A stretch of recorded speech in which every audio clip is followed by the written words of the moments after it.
हमारे दिव्य ज्योति जागृति संस्थान संगठन के सत्संग स्थान की उस कॉमन जगह जो है जहां हम सब मिलते हैं आकर, उसका नवनिर्माण हुआ है, उस इमारत का उसका उद्घाटन, इसके उपलक्ष्य में हम सब इकट्ठे हुए हैं। थैंक यू महाराज जी, क्या बहुत बहुत धन्यवाद। उन्होंने इतनी कृपा, इतनी रहमत इस स्थान पर, इस शहर पर की है, और वो बधाई के पात्र हैं वो सभी भक्त साधक जिन्होंने अपना सहयोग इस महान लक्ष्य में कार्य में दिया है। उनको मैं बहुत बहुत साधुवाद देता हूँ, बहुत बधाई उनको। चिंतन जिनका अतिशय पावन पावन उनका नाम, जिनका चिंतन, जिनकी याद अतिशय बहुत ज्यादा अति पराकाष्ठा पे पवित्र है, पावन है। उनकी याद पावन है, पवित्र है। पावन जिनका नाम, शिव स्वरूप सद्गुरु को बारंबार प्रणाम, कोटि कोटि प्रणाम। क्योंकि महाराज जी का धन्यवाद करने के लिए हम सब इकट्ठे हुए हैं। हम साधक हैं और इस मार्ग पर चलने वाले लोग हैं, संसारी हैं, और संसार का, माया का, प्रारब्ध का हमारे ऊपर बहुत प्रभाव है। इसलिए धन्यवाद देते प्रभु, आपकी कृपा से सब काम हो रहा है। करते हो तुम कन्हैया, मेरा नाम हो रहा है।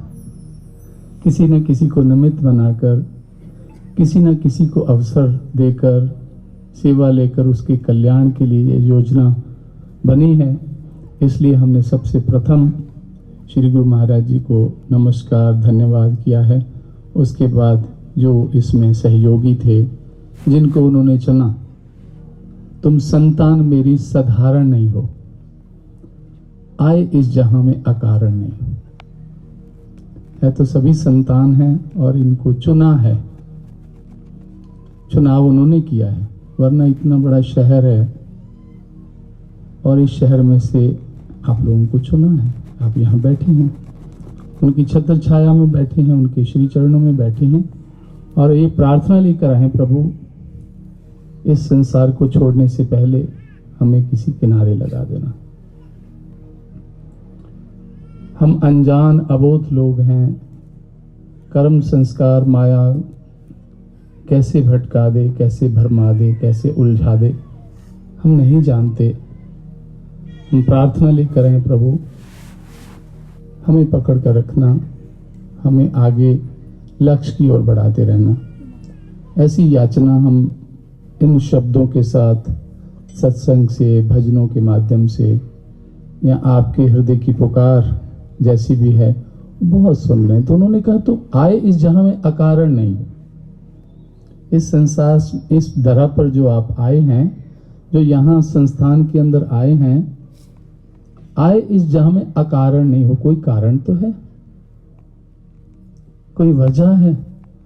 हम इस संसार में तो जन्म ले लिया कर्म के कारण से, उस संसार में से इन्होंने निकाल लिया, इस मार्ग में लगा दिया। कोई कारण है, कोई वजह है, हम नहीं जानते, वो सब जानते हैं। इसलिए हमें उनका अनुसरण करना है। जैसे वो चलाएं, जहां रखें, जैसे करें, वो हमारे हित में है, हमारे कल्याण की वजह है। सज्जनों, आपको बताऊं, इस दुनिया में सबको पूर्ण सद्गुरु नहीं मिलता। हम बहुत ही भाग्यशाली हैं। कभी कभी लगता है कि हमारे भाग्य ऐसे हो नहीं सकते। फिर सोचते हैं उसकी कृपा है, क्योंकि दयावान है वो, कृपा करने ही आता है। तो उन्होंने हम पर दया की है। किसी न किसी जन्म का संयोग तो होगा ही, आत्मा का संबंध होगा। तो वो संसार से निकाल के इस मार्ग पर ले आए। लेकिन इस मार्ग की अपनी चुनौतियां हैं, अपने कारण हैं। यहां भी खतरे बहुत हैं। इस मार्ग पर चलना आसान तो नहीं है, दिखता तो बहुत आसान है, कोई चक्की तो पीसती नहीं, कोई मेहनत तो करनी नहीं, ऐसा तो कुछ नहीं है। लेकिन एक बात है, अपने मन से झूंझना पड़ता है, अपने मन से लड़ना पड़ता है। ये मन हमारा सबसे बड़ा शत्रु है और हमारे ही घर में बैठा है, हमारे ही भीतर है। हमारी सतर्कता जब भी, अलर्टनेस कम हुई, जब भी हम सावधानी छोड़ी, तो दुर्घटना की बहुत संभावना है।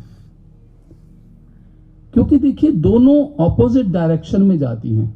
मन हमें बाहर धक्का मार के भेजता है, हम अंदर जाना चाहते हैं, टिकना चाहते हैं। तो ये जो संघर्ष है अंदर, और मन ने माया का अंदर भी विस्तार कर दिया, माया को विराट रूप में अंदर भी सजा दिया उसने। हम बंद आंखों से भी स्वप्न देखते हैं, खुली आंखों से भी देखते हैं। ये मन ही है। इसलिए मन से साधक को खतरा किसी और से नहीं, स्वयं अपने आप से बहुत खतरा है। और साधक का संपूर्ण जीवन अपने मन के साथ संघर्ष करने में निकलता है। जो जूझे मनेस्यों से सूरे पर धाना, ऐसा भी सुना है ना। वो सूरमा है, वो महान है जो अपने मन से जूझता है, लड़ता नहीं, जूझता है। जूझने का मतलब है 24 घंटे इन्वॉल्व रहना, उसकी गतिविधि को नोट करना, ये क्या कर रहा है, क्या समझा रहा है, क्या उलझा रहा है, कहां गिराना चाहता है। उसका काम ही है गिराना, गिराना, गिराना। मन ने गिराना है और सतगुरु ने उठाना, उठाना, उठाना। हमारे ध्यान को, हमारी सोच को, चिंतन को। देखिए, इस जीवन के 2 पार्ट्स हैं हमारी लाइफ के ना। एक तो ये जो आईब्रोज है ना, इससे नीचे का एक हिस्सा है जिसमें खतरे ही खतरे भरे हुए, और इसमें 9 दरवाजे हैं। माया का आना जाना खुला है, बेरोक टोक है। लेकिन इस आईब्रोज के ऊपर का एक हिस्सा है, वो दूसरा हिस्सा है, और इसमें सब कुछ महान है, अलौकिक है। और साधक की जो सारे संपूर्ण जीवन की तपस्या है, अपने आप को समेट कर ऊपर के हिस्से में जाना। क्योंकि नीचे तो कहीं से भी इंसान गिर सकता। आंखों से दृष्टि पवित्र नहीं है इंसान की। दृष्टि की पवित्रता, साधारण कोई चीज देख ली, उधर आकर्षित हो गया, खिंच गया, क्या क्या सोचने लगा, क्या क्या होने लगा, क्या क्या घटित होने लगा। उसकी सारी इंद्रियां तो ऐसे ही हैं। कुछ सुन लिया, बस वैसे सोचने लगा, उधर की तरफ बढ़ गया। विवेक का इस्तेमाल कहीं नहीं किया, क्योंकि विवेक तो यहां है। इसका तो अभ्यास प्रयास किया ही नहीं।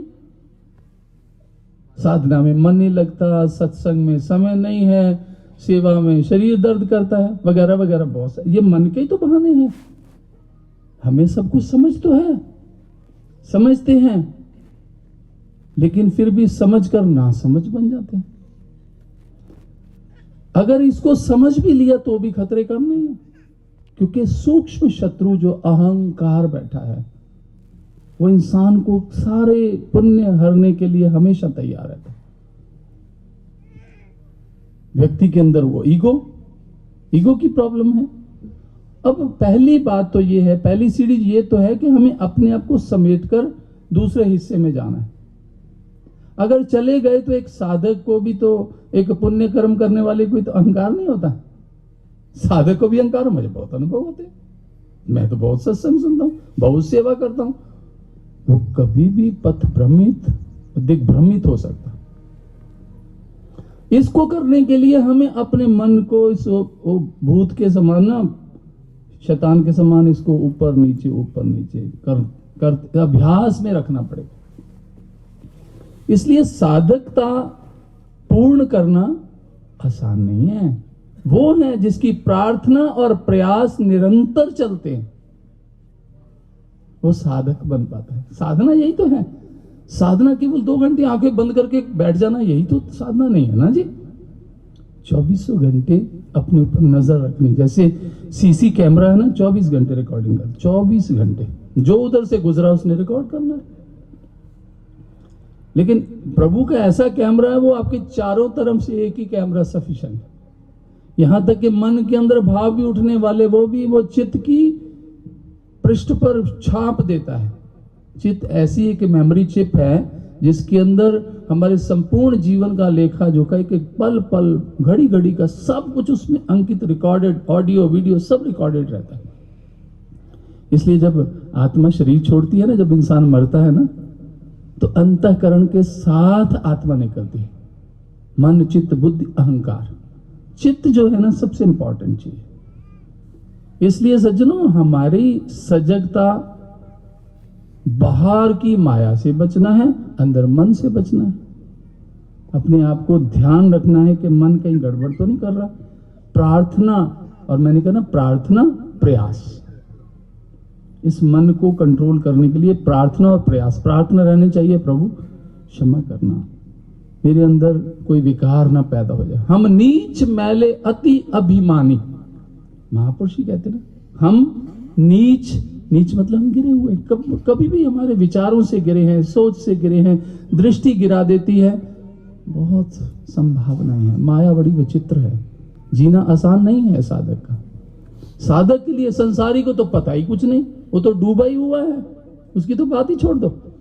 मैं तो, हम यहां चर्चा करें साधकता की, साधक की, उसकी साधकता कैसे पूर्ण होती है। हम नीच मैले, क्योंकि जन्म से ही हम कर्म का बोझ लेकर आए हैं, गठरी हमारे कंधे पर है, बोझ ढो रहे हैं, और ये तो प्रारब्ध ही मिला, अभी तो संचित बहुत बड़ा पड़ा, इससे हजारों गुना ज्यादा। तो सब में से गुजरना है, सबको पास करना है और सबको भोगना है। हम नीच मैले हैं, क्योंकि ये रोज आप अपने घर की डस्टिंग करते हो ना, सफाई करते हो, पोछा देते हो, बर्तन मांजते हो, रोज करते हो, थकते नहीं हो, संपूर्ण जीवन निकल जाता है। एक हफ्ता आप सफाई ना करो, देखिए घर नर्क बन जाता नहीं। ऐसे ही तो ये घर है, इसकी डस्टिंग कैसे करनी है, इसको साफ कैसे रखना है, ये हमारी प्रयास है।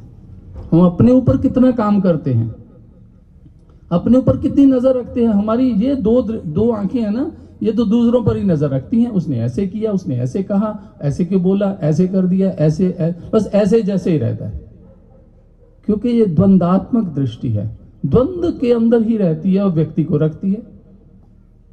लेकिन एक दृष्टि है जो एक के साथ जोड़ती है, जो उसके साथ भी अंदर और बाहर संतुलन बना के रखता है, वही बाहर की व्यवस्था भी बनाए रखता है और अंदर सफाई भी रखता है। अंदर की सफाई होगी तभी तो अच्छा लगेगा ना। अंदर तो निंदा, चुगली, फरेब, छल, कपट, झूठ, तूफान सब अंदर हैं, विकार अंदर हैं, अंदर बहुत अशांति है। हम नीच मैले अति अभिमानी, और इंसान के अंदर सबसे बड़ा जो सेनापति है ना मन का, उसकी बहुत बड़ी जबरदस्त फौज है, अहंकार। रावण के अंदर बहुत विद्वता थी। रावण साधारण नहीं था, असाधारण था, ब्राह्मण था, ऊंची कुल से था, शिव का उपासक था। और देखिए, भगवान शिव की उपासना करके, इतना तप करके उसने सोने की लंका उससे ले ली। प्रभु यही दे दो, दे दो, भोलेनाथ है वो, तो भक्तों के कायल है। मतलब असुरों को भी वरदान दे दिया, भक्तों को तो वरदान दिया नहीं शिव ने, ब्रह्मा ने। भगवान बड़ा न्यायकारी है, लेकिन असुरों ने उनको भी दे दिया, लेकिन वो अपने असुर अहंकार के कारण मारे गए। अहंकार, एक लखपूत सवा लख नाती, ता रावण कर दिया ना बाती। कोई दिया बाती जलाने वाला नहीं बचा, क्योंकि एक ही तो चीज थी। मंदोदरी कहती थी कि स्वामी ये साधारण नहीं है, ये बनवासी नहीं है, ये राम है, ये ब्रह्म है, नरलीला कर रहे हैं, आप इनसे शत्रुता ना लो, ये तो महान है। इनकी पत्नी का अपहरण कर लिया। वो क्या कह रहे हैं, उन्होंने संदेश भेजा अंगद के माध्यम से, मेरी पत्नी को लौटा दो। प्रभु दयालु हैं, लेकिन उसको उसके अहंकार ने, तभी कौशल्य ने पूछा कि राम तूने रावण को मारा? कहते मां मैंने रावण को नहीं मारा, मैंने ही उसको मारा।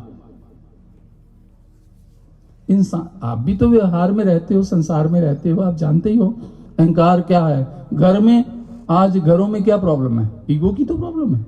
घर टूट जाते हैं, बिखर जाते हैं, डाइवोर्सेस हो जाते हैं, बच्चे अलग रहने लगते हैं, अपनी हेकड़ी, क्योंकि अहंकार, विनम्रता खत्म हो गई है, नहीं है।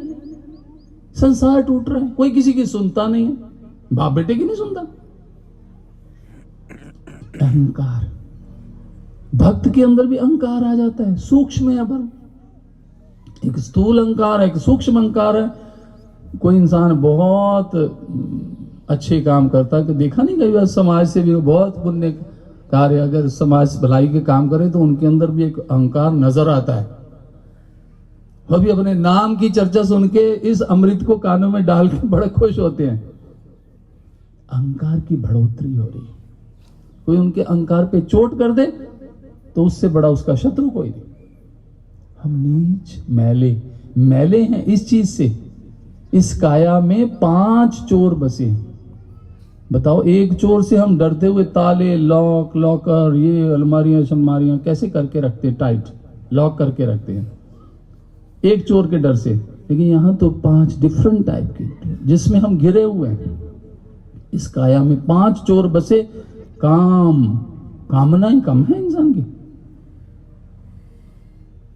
ये भी चाहे संचय की भावना है, ये भी मेरे पास, ये भी कपड़ा, ये भी पहनने के लिए, ये भी। मैंने कई ऐसे घरों में देखा, अरे 20-20, 30-30 जोड़ी जूते हैं।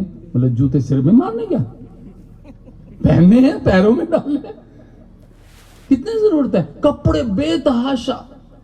ये जो भावना संचय की है, ये वो समझ लीजिए वो विकार काम कर रहा है व्यक्ति में। अगर उसके मन में ये भी चाहिए, कितना जरूरतें जो हमारी, देखिए सज्जनों, आप भाई बहन हैं, मैं आपको जानता हूं या नहीं जानता, प्रश्न ये नहीं, पर इतना जानता हूं हम सब एक ही बाप की औलाद है। यहां आए हैं उनके पास, तो इस भावना से आपसे कह देते हैं, आप सुन ही लेते हैं, समझ ही लेते, बर्दाश्त भी कर ही लेते हैं, क्योंकि प्रभु के साथ एक नाता जुड़ा हुआ है। आप भी समझते होंगे हमारा छोटा भाई है, हमारा बड़ा भाई है, चलो इतना ही बहुत है। आजकल युग में यही बहुत बड़ी बात है। तो सवाल ये है कि मैले तो हम इस भावना से हैं।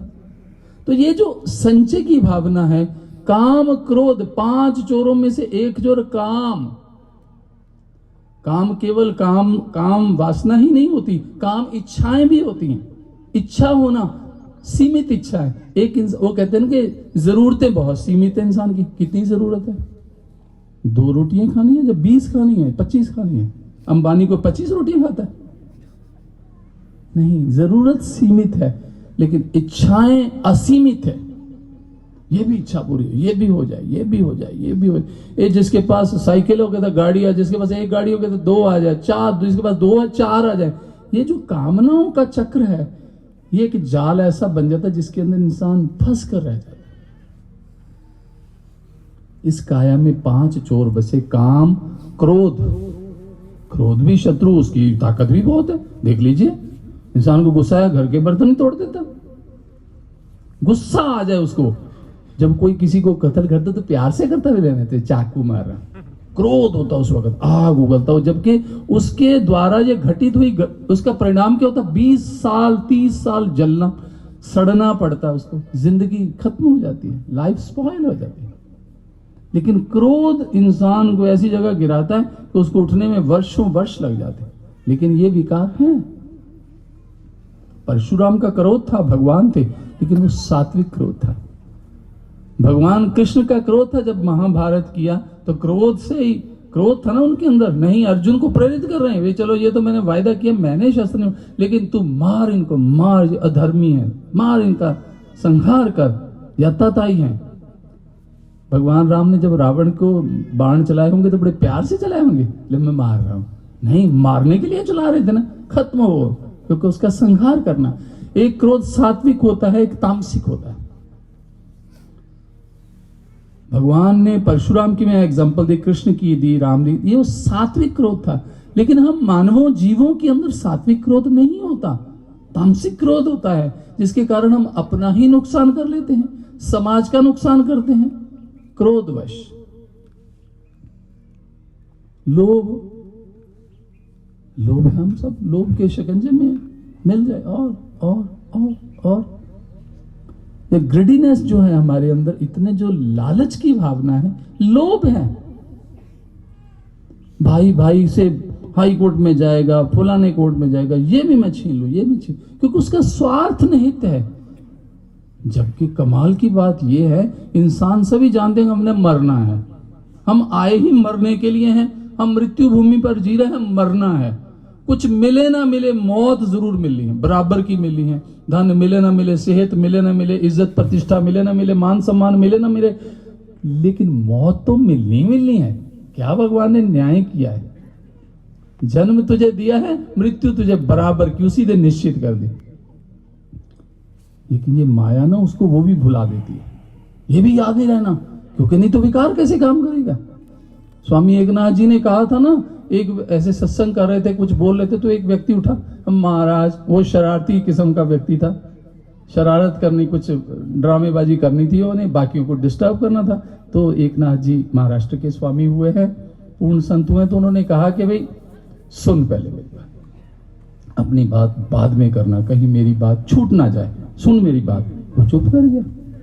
वो कहता ठीक है, मैं तेरी मस्तक की रेखाओं से देख के सोच रहा हूं और पढ़ रहा हूं, और ये भी सोच रहा हूं, तुझे बता दूं, 1 हफ्ते बाद तेरी मौत हो जाएगी। जब ऐसी बात कही, वो सन्नाटे में आ गया। तो फिर चुप करने के बाद कहते, अच्छा बरखुरदा, अब जो तुम पूछना चाहते थे पूछो। वो तो भूल चुका था सब कुछ। मौत जो सुन ली, 1 हफ्ता, केवल 7 दिन। तो महाराज मुझे कुछ भी याद नहीं पूछो, तुम कुछ पूछना चाहते, सब चालाकी, चतुराई, होशियारी सब गायब, सब भूल गया महाराज, मुझे कुछ नहीं याद। सभा खत्म हुई, घर गया, अपनी पत्नी से क्षमा मांगी, मैंने तुझे बहुत गाली गलौज किया, बहुत तंग किया, बहुत परेशान किया, जिससे धन लिया था बेईमान हो गया, तो उनको जाके वापस कर रहा है, क्षमा करना, मैंने गलत सोचा, गलत किया आपके साथ। जिसके साथ जो गलत किया, सबसे 1 दिन निकला, 2 दिन निकला, जैसे जैसे दिन निकल रहे हैं, 7वां दिन जो आ रहा था, वो घबराया हुआ, अब मौत सिर पे आ गई, अब मुझे जाना है, बच्चों से माफी मांग, इसे से माता पिता से सबसे क्षमा याचना कर रहा है कि अब मुझे, अब प्रभु मैंने जीवन में बहुत पाप किया, अपराध किया। तो क्या होता है, जैसे ही 7वां दिन आया, तो कहता है कि मेरा बिस्तर नीचे लगा, अब मुझे जमीन पे लड़ा, अब मेरा समय आने वाला, आज मुझे मरना है। जैसे ही संध्या हुई, तो एकनाथ जी घर में आ गए, तो उसकी आवाज भी काफी डाउन हो चुकी थी। साइकोलॉजिकल इफेक्ट पड़ता ना इंसान में, उसे लगा तो मरने वाला, आवाज भी डाउन हो गई, बिल्कुल निष्क्रिय होता जा रहा है, जबकि है कुछ भी नहीं। तो स्वामी एकनाथ आ गए, तो महाराज मुझे क्षमा करना, मैंने उस दिन बहुत आपके साथ गलत सोचा था, आपके साथ करने के लिए, शायद उसी का दंड मिल रहा है, मुझे क्षमा करना, मैं जा रहा हूं इस दुनिया से। वो मुस्कुराए, कहते कहाँ जा रहा था? मैं दुनिया छोड़ के जा रहा हूं, क्योंकि आपने कहा, संत ने कहा। कहते नहीं, उठ के बैठ, तो कहीं नहीं जाना, मैंने मजाक किया था। उठ के बैठ गया, कहता महाराज आप मजाक, हम महापुरुष हैं, आप भी मजाक करते, बताओ। फिर वो ऐसे हो गया, ये व्यक्ति ऐसा है। कोरोना आया, क्या हाल था इसका, ठीक है ना। अब देखो, वैसे चतुराई चालाकी कोई है इसको याद, मौत याद है नहीं। वो कहता मैं मौत को भी हरा दूंगा। ये है मनुष्य। तभी कहना नीच मैले अति अभिमानी, अहंकार की पराकाष्ठा नहीं है। इस दुनिया में सबसे ज्यादा खतरा अगर किसी प्राणी से है इस सृष्टि को, वो है इंसान। सबसे भयानक पशु ये है। ये बिगड़ जाए तो इसका इलाज बड़ों के पास नहीं है।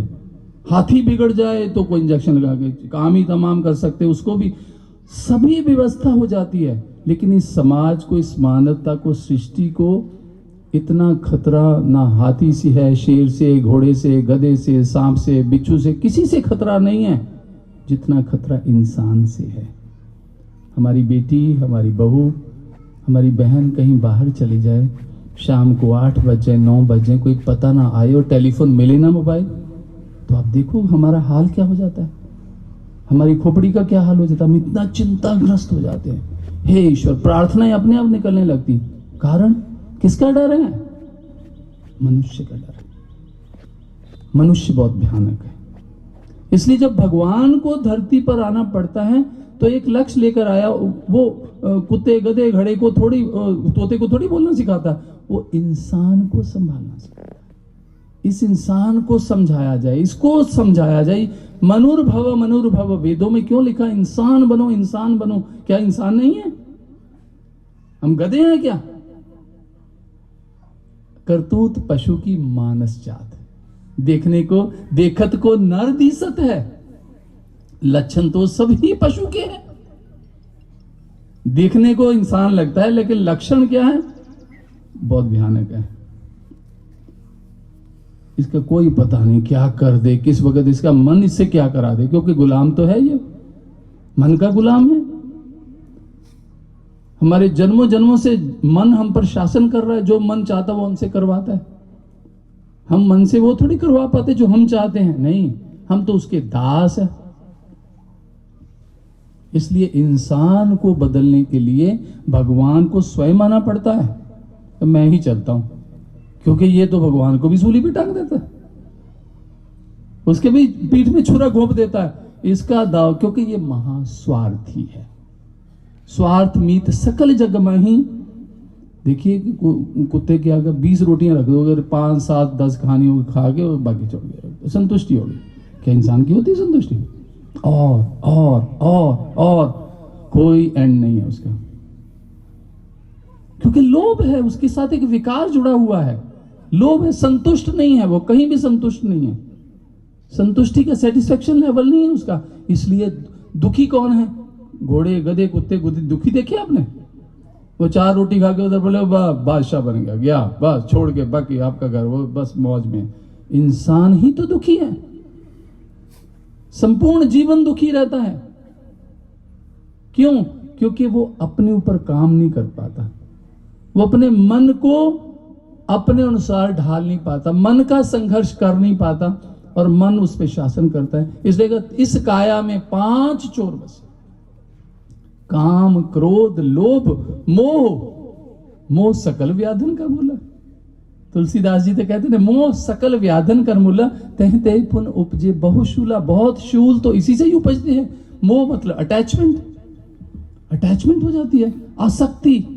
हम इंसानों से जुड़ जाते हैं, पदार्थों से जुड़ जाते हैं, संसार के सामान से जुड़ जाते हैं। इस धरती, मुझे कई बार ये आता, इस धरती के कारण कितने कत्ल हुए, कितना खून खराब हुआ। धरती तो अपनी जगह पे है, मकान अपनी जगह पे है, और कागज बदलते रहते, नाम बदलते रहते हैं। हम नहीं रहते, चलते रहते हैं, छोड़ के चले जाते हैं, क्योंकि अटैचमेंट हो गई है। श्री गुरु महाराज जी बताया करते हैं कि ये जो व्हाइट हाउस है अमेरिका में, उसमें आज भी इब्राहिम लिंकन का भूत है, प्रेत है। क्योंकि इब्राहिम लिंकन को बहुत अटैचमेंट थी, व्हाइट हाउस से बहुत अटैचमेंट थी। कितने राष्ट्रपति अमेरिका के हुए जिन्होंने देखा है कि एक हैट पहना हुआ है जेंटलमैन, छड़ी पकड़ के चलता हुआ देखा, क्योंकि उसकी मुक्ति नहीं हुई। जब अटैचमेंट, मुक्ति कहां होने देती है? आसक्ति। भगवान बुद्ध कहते हैं इंसान की आसक्ति ही उसे बार बार जन्म मरने के लिए मजबूर करती है। क्योंकि अंतिम समय में हमारी इच्छाएं, हमारी अटैचमेंट, हम कई बार सुनते हैं ना, वो फलाना वो मर रहा था, वो बड़ा बेटे को याद कर रहा था, बहुत बेटे को याद। तो इसमें तो बहुत दुख की बात है भाई, मरती दफा भी बेटे को याद कर रहा था, ये कोई अच्छी बात थोड़ी है। इंसान को तो उस वक्त संसार छोड़कर जिसके पास जाना उसकी याद आनी चाहिए, उस वक्त भी याद नहीं, क्योंकि संपूर्ण जीवन ने याद किया तो उस टाइम कैसे याद आएगी भगवान की? बड़ा अच्छा लिखा ना, अंतकाल जो लक्ष्मी सिमरे, ऐसी चिंता में जो मरे, सर्प योनि वल उतरे। अंत समय में कोई इंसान हिसाब किताब, मेरा पैसा इतना, ये है वो है, इतना पड़ा। जैसे कोरोना के अंदर देखा ना, इतना माल उधर पड़ा, माल किसी काम ही नहीं आ रहा है। वो वायरस नहीं संभल रहा है आपकी दौलत से। आपने धन की सामर्थ्य देख ली ना, क्या सामर्थ्यता है, आपके धन नहीं बचा सकता। लोगों ने महसूस किया।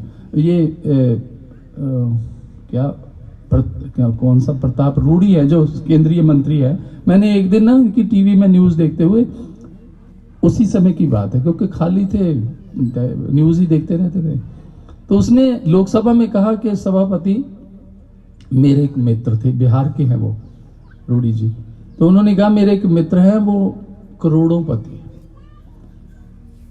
वो चाहें तो 5-10 अस्पताल एक पल के अंदर फैसला ले लें, होटल्स हैं, 5 स्टार होटल्स हैं उनके। कहता सभापति ऐसा समय आया जहां धन किसी के काम नहीं आया और उनको कोरोना हो गया, तबीयत ज्यादा खराब होगी, ऑक्सीजन लेवल गिरता जा रहा है। कहते कि सारी रात अस्पतालों में भागते रहे, उनकी भरी हुई बोरियां, उनका धन, और सुबह उसकी मृत्यु हो गई। मेरे मित्र थे। तब से मुझे बहुत हृदय को चोट लगी। धन किसी काम नहीं आया, और इस धन के लिए हमने सारे पाप, अपराध, छल, कपट, बुराइयां सब कुछ किया इसको संभालने के लिए। इसकी कितनी सेवा की, कितना छुपा छुपा के रखा, लेकिन ये इसके काम नहीं आया। अंतकाल जो लक्ष्मी सिमरे, इसलिए एग्जाम्पल बड़ी एप्रोप्रिएट है। जो अंतिम समय में अपने जीवन का प्राण छोड़ते हुए भी अगर धन का चिंतन करता है, तो महापुरुष क्या कहते हैं, हमारे ग्रंथ शास्त्र क्या कहते हैं, सर्प योनि बलबल उतरे। सांप की योनि मिलती है उसको, क्योंकि सांप की जल्दी जान नहीं छूटती, बहुत लंबी उम्र होती है, और वो उसके अंदर एक होता है कि वो धन के ऊपर कुंडली मार के बैठा रहता है। मैंने एक व्हाट्सएप पे वीडियो आया 2-3 महीने पहले देखा, तो उसमें देखा कि एक बहुत सुंदर उसने दिखाया, पिक्चराइज किया, तो नीचे से निकाला और ऐसे मिट्टी का बर्तन था और टीन के ऊपर, लोहे के टीन के ऊपर ढक्कन से पैक किया हुआ था। तो उसने वो वीडियो में खोलता है और उसके अंदर सोने के छोटे छोटे चौरस जो है ना, छोटे छोटे टुकड़े थे बहुत सारे, और उस घड़े के अंदर थोड़ा सा 1 फुट नीचे था और उसके अंदर एक सांप बैठा हुआ। वो जिसने वीडियो बनाई वो सांप को झाड़ी से ऐसे छेड़ता कि बाहर निकले, उसको डंडी से बाहर निकलता, वो फिर उसको फुंकार के फिर अंदर जाके बैठ जाता, फिर उसको फुंकार के फिर अंदर जाके बैठ जाता। तो जो सुना था वो मैंने देखा भी, मुझे लगा वही याद आया एकदम कि ये हमने सत्संग में सुना है।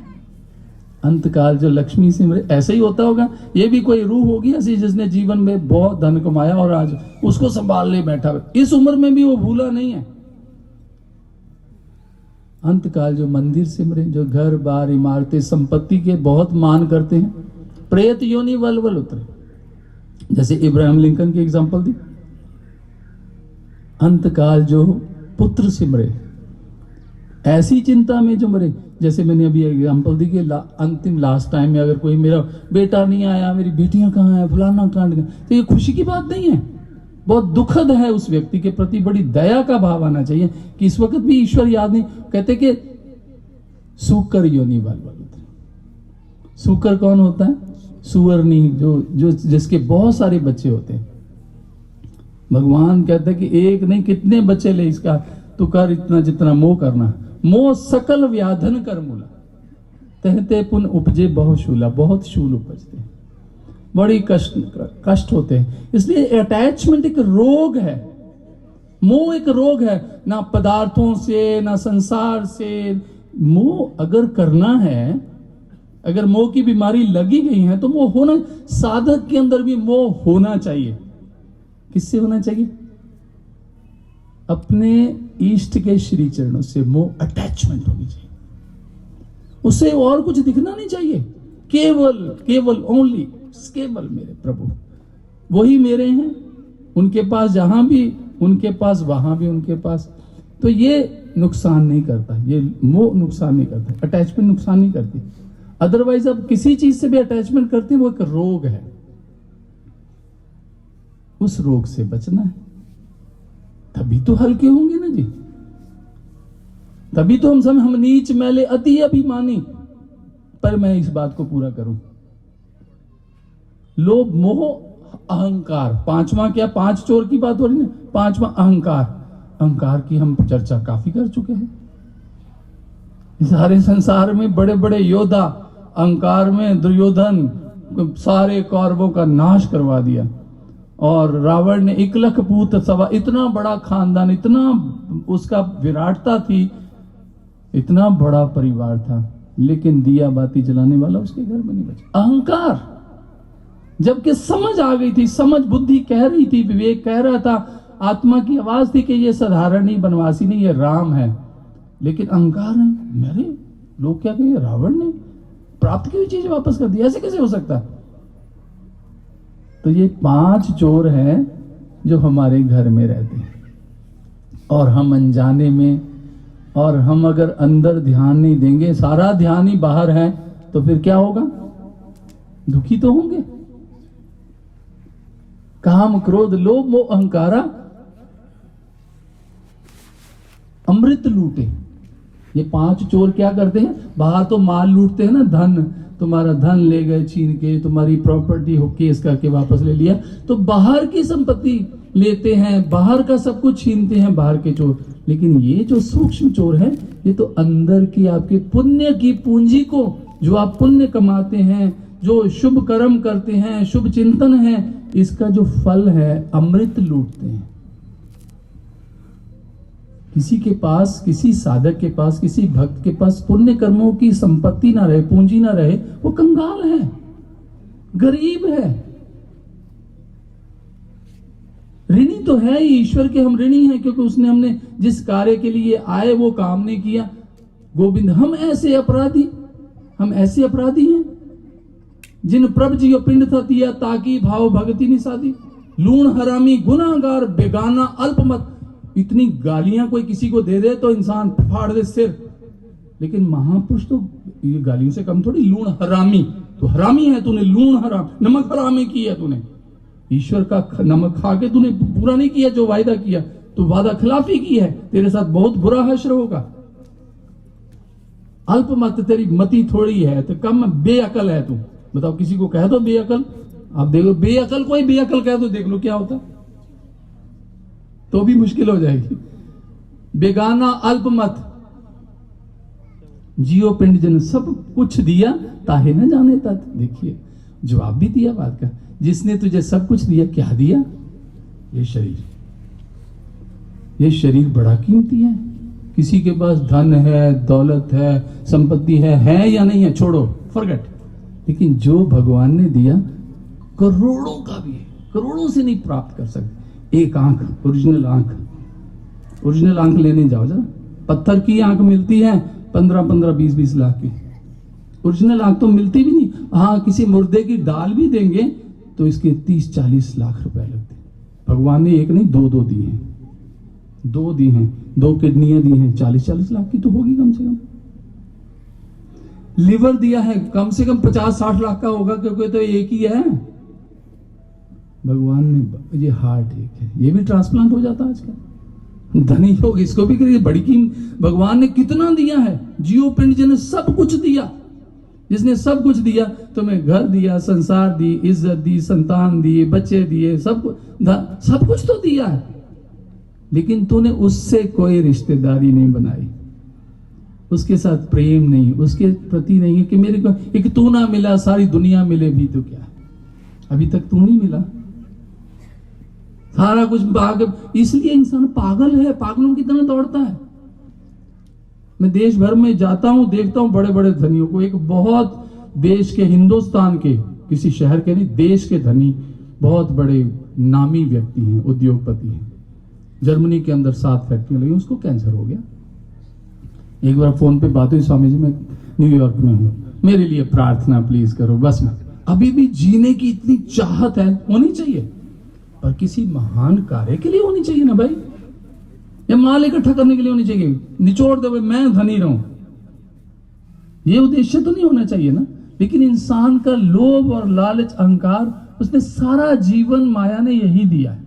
माया के पास कुछ और है ही नहीं, इसी से पोषित करके वो गुलाम बना के रखती है, इंसान फंसा रहता उस जाल में। जियो पिंड जिन्हें सब कुछ दिया, ताहे ना जाने तत्। लाहा माया कारणे दह दिस ढूंढन जाए। दसों दिशाओं में भागता भागता भागता, लाहा लोभ माया का, ये भी इकट्ठा कर लो, लाहा माया कारणे दह दिस ढूंढन जाए, भागता भागता। जैसे इंसान, बुद्ध कहते ना, इंसान भागता बहुत है, बहुत संपूर्ण जीवन भागता, लेकिन दुर्भाग्य उसका पहुंचता कहीं भी नहीं। इंसान भागता है लेकिन पहुंचता कहीं नहीं। या तो भागने का किसी लक्ष्य को तो प्राप्त कर ले, हर इंसान भागता है ना, लेकिन एक साधक भी भागता है, वो अंदर की तरफ भागता है, वो अपने मूल को बचाना चाहता है, वो अपने श्वासों की कीमत वसूल कर लेना चाहता है। ईश्वर ने मुझे जो श्वास दिए हैं, ये किस लिए दिए हैं? किस कार्य के लिए दिए? हम किस लिए यूज कर रहे हैं? तो साधक जो है ना, हम साधक की बात कर रहे हैं। साधकता क्या, हमारे शास्त्र क्या कहते हैं, हमारे महापुरुष क्या कहते हैं, हमारे गुरु संत फकीर क्या कहते हैं, लेकिन हम कदर ही नहीं करते। इधर से सुनते हैं, उधर चले, हृदयस्थ होता नहीं, जीवन में कुछ लाभ। अरे सुनने का कोई लाभ नहीं अगर समझा नहीं। सुनकर समझने की जरूरत होती है, अगर समझा नहीं तो सुनने का लाभ नहीं। और समझने का भी काम पूरा नहीं हो जाता। समझ लिया हमने, जो समझा है उसे करना पड़ता है। सुनो, समझो और करो। अगर किया ही नहीं तो समझने का कोई लाभ नहीं, सुनने का कोई लाभ नहीं। इंसान सुनता है, सत्संग भी सुनता है, चलो सुने, 2 घंटे सुन लेते। उससे साधक वो है जो उसको ग्रास्प करता है, ये मेरे लिए है, स्वीकार करता है, प्राप्त करता है। लाहा माया कारणे दह दिस ढूंढन जाए, देवनहार दातार प्रभु निमख न मन ही बसाए। लालच झूठ विकार वो यहां संपे मन माही। मन के अंदर क्या संचय किया? लालच, झूठ, विकार, मोह, यहां संपे मन माही। लंपट चोर निंदक महा, तिन्हु संग भयाई। और जो लंपट लोग होते हैं ना, अब मैं उसका अर्थ नहीं यहां बताने वाला।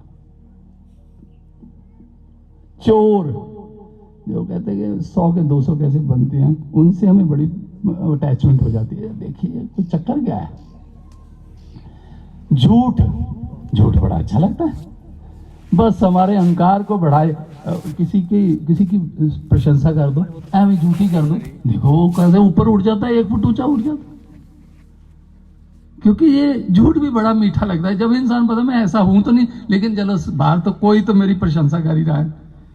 प्रशंसा एक जहर है, इसलिए किसी की प्रशंसा झूठी मत किया करो, ये भी अच्छी बात नहीं है। लेकिन अपने स्वार्थ के लिए सब करते हैं, काम जो सिद्ध होता है, पता है इसकी कमजोरी है, प्रशंसा करो। नेताओं की प्रशंसा कर दो, जो मर्जी काम करो, अरे यार आप तो कमाल हो, लोग ऐसे करते ही हैं।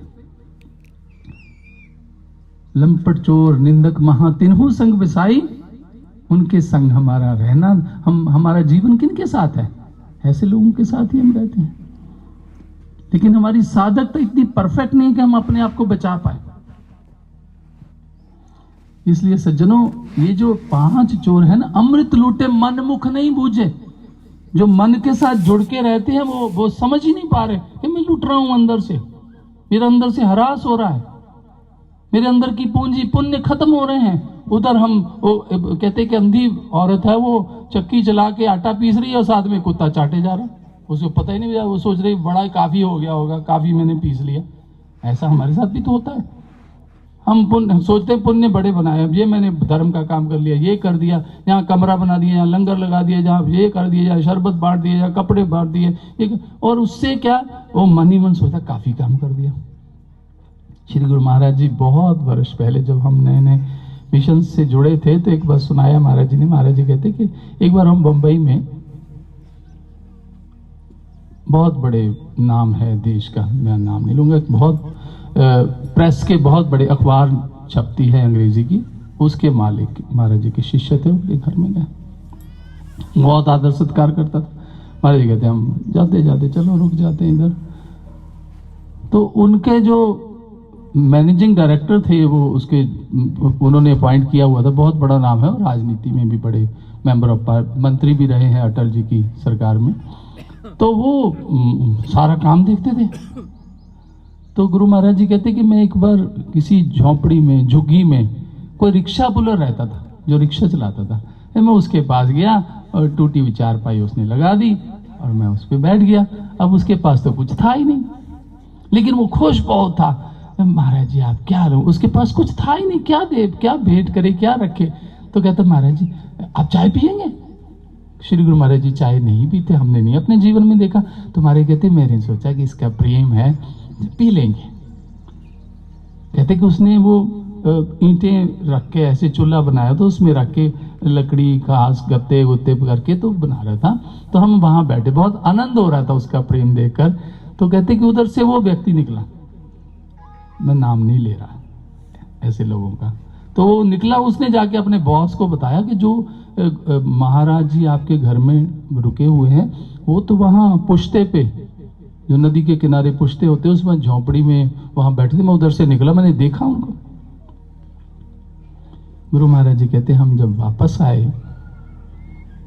तो बड़े पॉलिश्ड वे में रात को वो कहने महाराज जी यहाँ ना आप यहाँ आते हैं तो बड़े लोग आते हैं, हमारा बड़ा मान सम्मान है, बड़ा नाम है, और आप वहाँ झोपड़ी में बैठे थे तो मेरे एम्प्लॉय ने मुझे बताया कि आप जो आपके गुरुदेव हैं वो वहाँ बैठे, तो मुझे बड़ा हुआ। आप क्यों जाते हैं ऐसे लोगों के पास, छोटे लोगों के पास।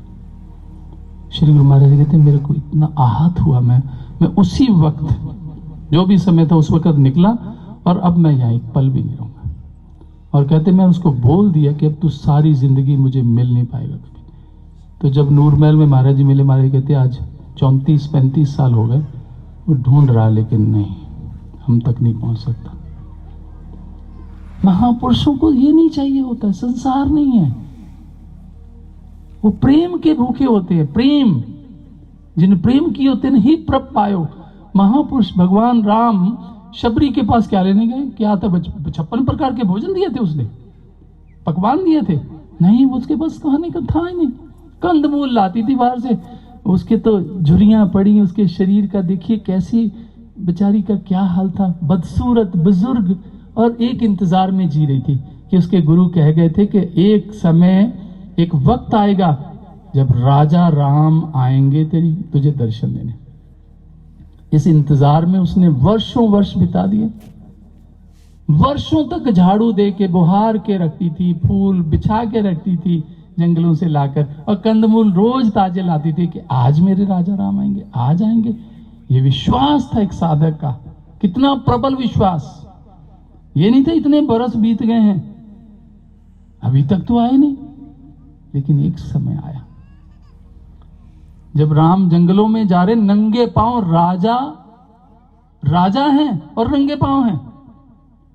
एक राजा रंग को मिलने जा रहा, उसके पास कुछ नहीं था, संसारी कहने में कुछ नहीं था, हाँ अंदर से बहुत धनवान थी, उसके अंदर प्रेम था, विश्वास था। उस विश्वास से खींच के, अरे संसार की चीज खरीद सकते हो, माया को तो खरीद सकते हो माया से, लेकिन माया पति को नहीं खरीद सकते। वो तो प्रेम, उसकी कीमत है भैया। और विशुद्ध प्रेम कहीं थोड़ी, साधक को उसके लिए बड़ा श्रम करना पड़ता है, ऐसे थोड़ी आ जाता है। तो भगवान जाते हैं, और जाते ही नहीं, उसको कितना स्नेहिल, वहां जाते हैं तो अपनी सुध बुध खो बैठते हैं।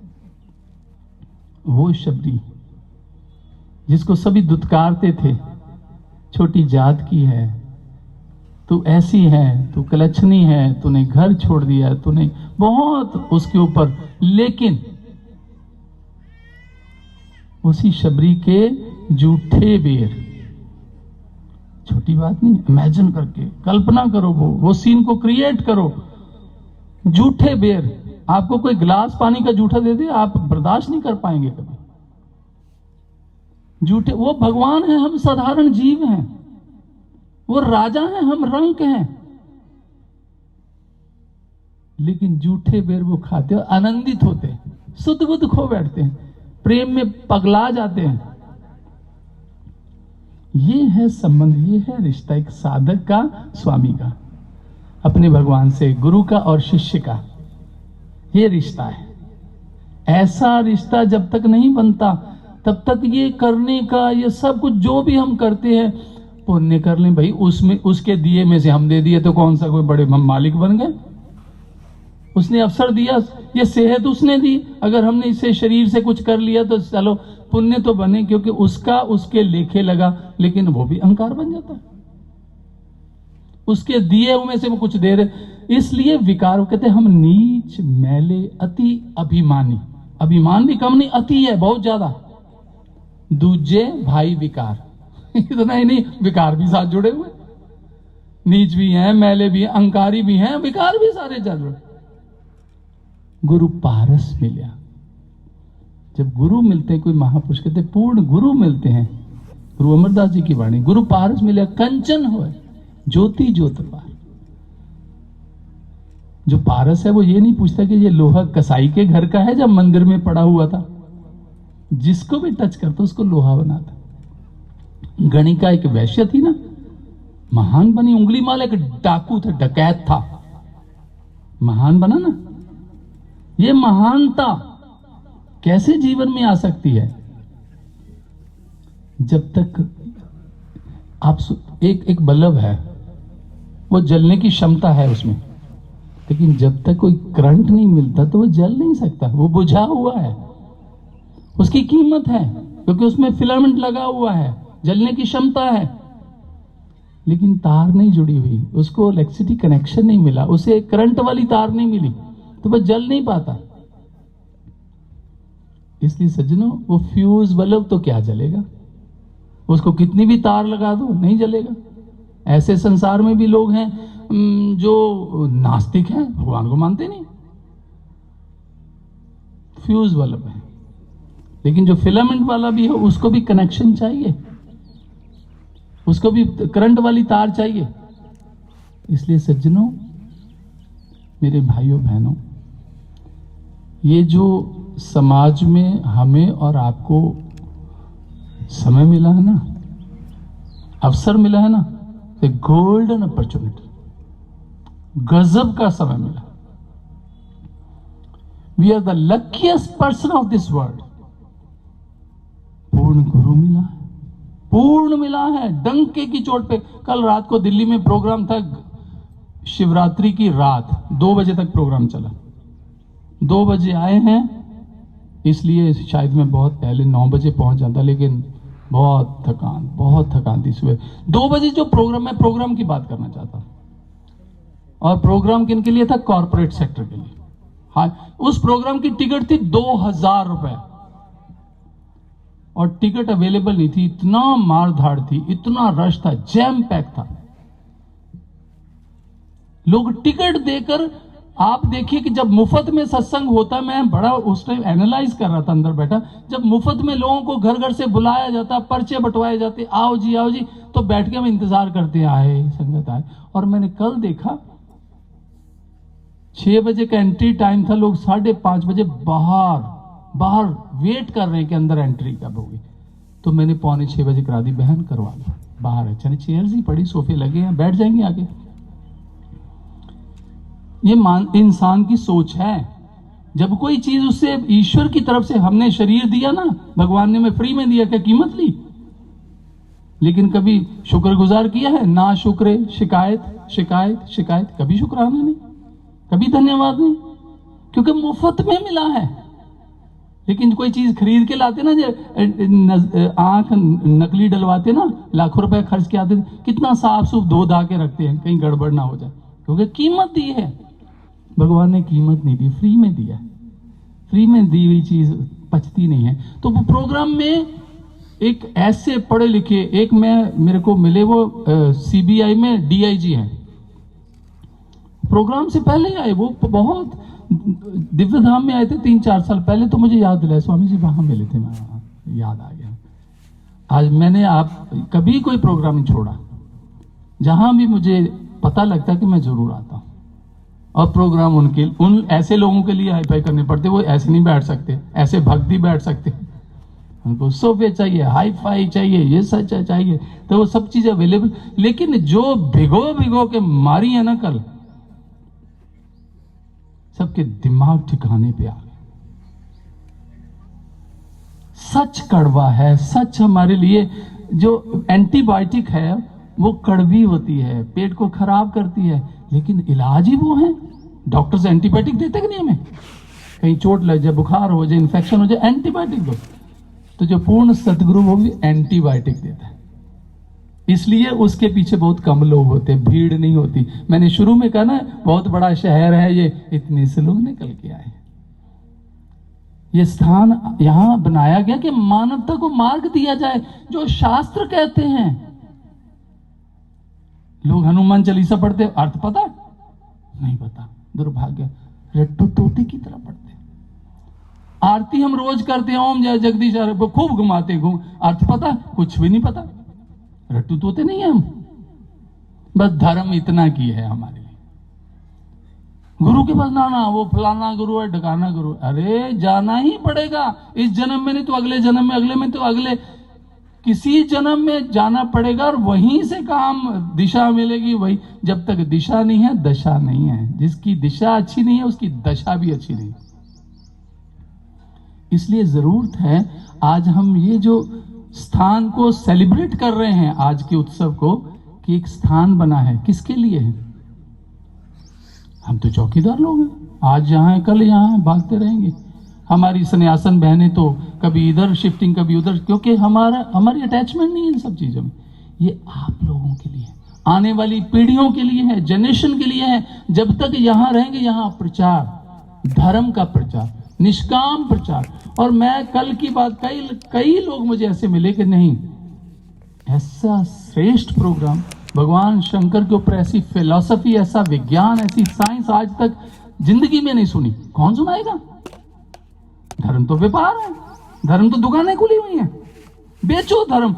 लेकिन यहां धर्म बेचा नहीं जाता, दिव्य ज्योति में धर्म बांटा जाता है, बेचा नहीं जाता, बांटा जाता है। कोई चीज बांटी जाती है। आपको मालूम है, जब ये तूफान आते हैं, कहीं फ्लड आते हैं, तो राशन बांटने के लिए दुनिया निकलती, वस्त्र बांटते हैं। मतलब बांटना उनकी जरूरत है, उसको मुफ्त में, फ्री में बांटो।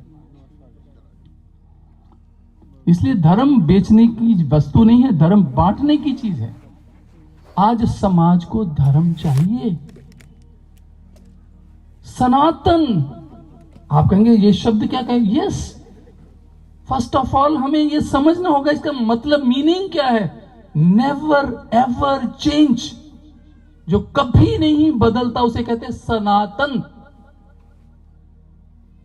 सनातन किसे कहते हैं? जो कभी नहीं बदलता, युगों युगों से, जब से सृष्टि बनी है, कभी नहीं वो सिस्टम, वो नियम ईश्वर का कभी नहीं बदलता। उसको पाने का नियम एक है, इसलिए उसे सनातन का, सनातन धर्म का मतलब उसे ही धारण करना पड़ेगा, अपनाना पड़ेगा, अपने जीवन में उतारना पड़ेगा।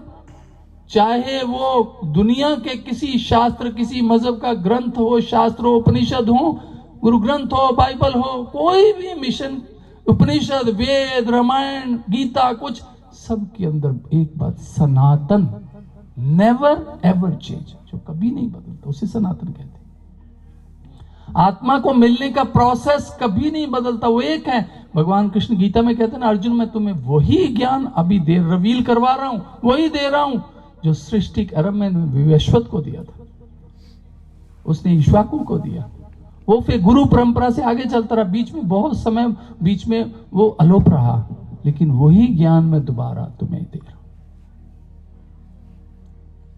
जब तक मनुष्य के पास ये नहीं आएगा, जितनी प्रॉब्लम्स की हमने अभी तक बात की है एक घंटे से, ये प्रॉब्लम्स बनी रहेंगी। कोई निखर नहीं सकता, कोई बदल नहीं सकता। बदलना किसको है? क्या शक्ल बदलनी है, चाल बदलनी है, व्यवहार बदलना? ये तो इंसान एक्टिंग करता ही है। We all are actors. हम एक्टिंग करते हैं, घर में और, दुकान पे और, मंदिर में और, गुरुद्वारे में और, व्यवहार में, समाज में और। एक्टिंग ही तो है। We are good actors. जो जितना अच्छा एक्टर है वो संसार में उतने ज्यादा कामयाब है, क्योंकि एक्टिंग बढ़िया कर लेता है।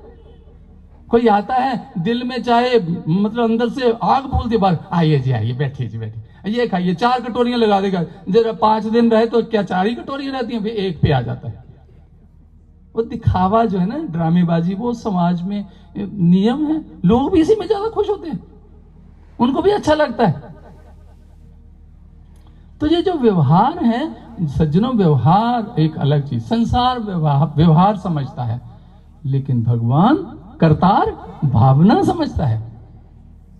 संसार व्यवहार समझता है और करतार भावना। इसलिए भावना कैसी है, भावना कैसी है वो एक मैंने, जब मैं मिशन से जुड़ा था, अभी समर्पित सन्यासी नहीं हुआ था, ये बहुत पुरानी बात है, तो मैंने एक सत्संग सुना। नूरमहल में जाता था सत्संग सुने, तो मैं सत्संग, एक सज्जन है, अब वो बहुत बुजुर्ग हो गए हैं, उनके मुंह से सुना था। वो कहते कि एक बार गुरु हर कृष्ण राय जी, उनके समय की उन्होंने बात बताई कि वो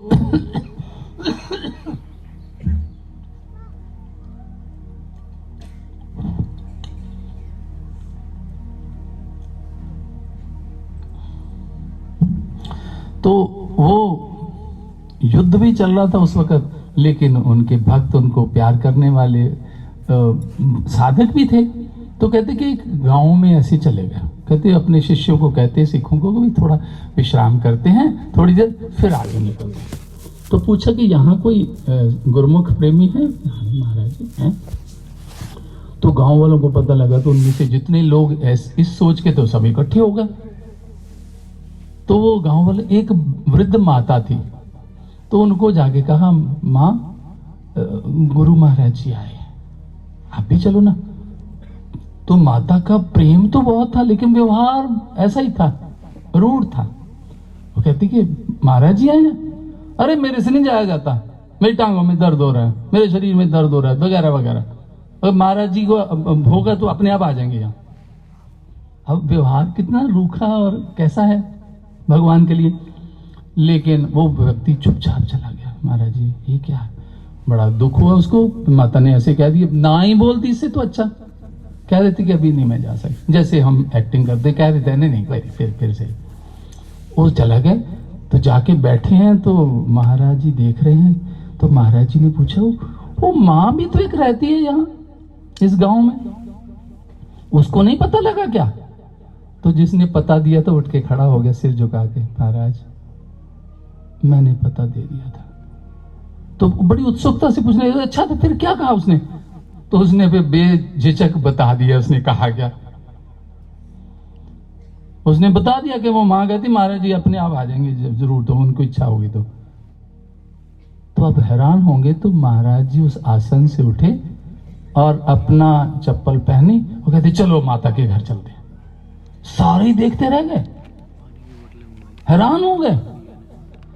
वहां चले गए तो मां तो बड़ी खुश, महाराज जी आगे भागे पड़े, मतलब जमीन पर पांव ना पड़े उसके। तो उसने बिठाया एक चारपाई पे, लोग बैठ गए नीचे बिछावन भी नहीं था, बैठ गए।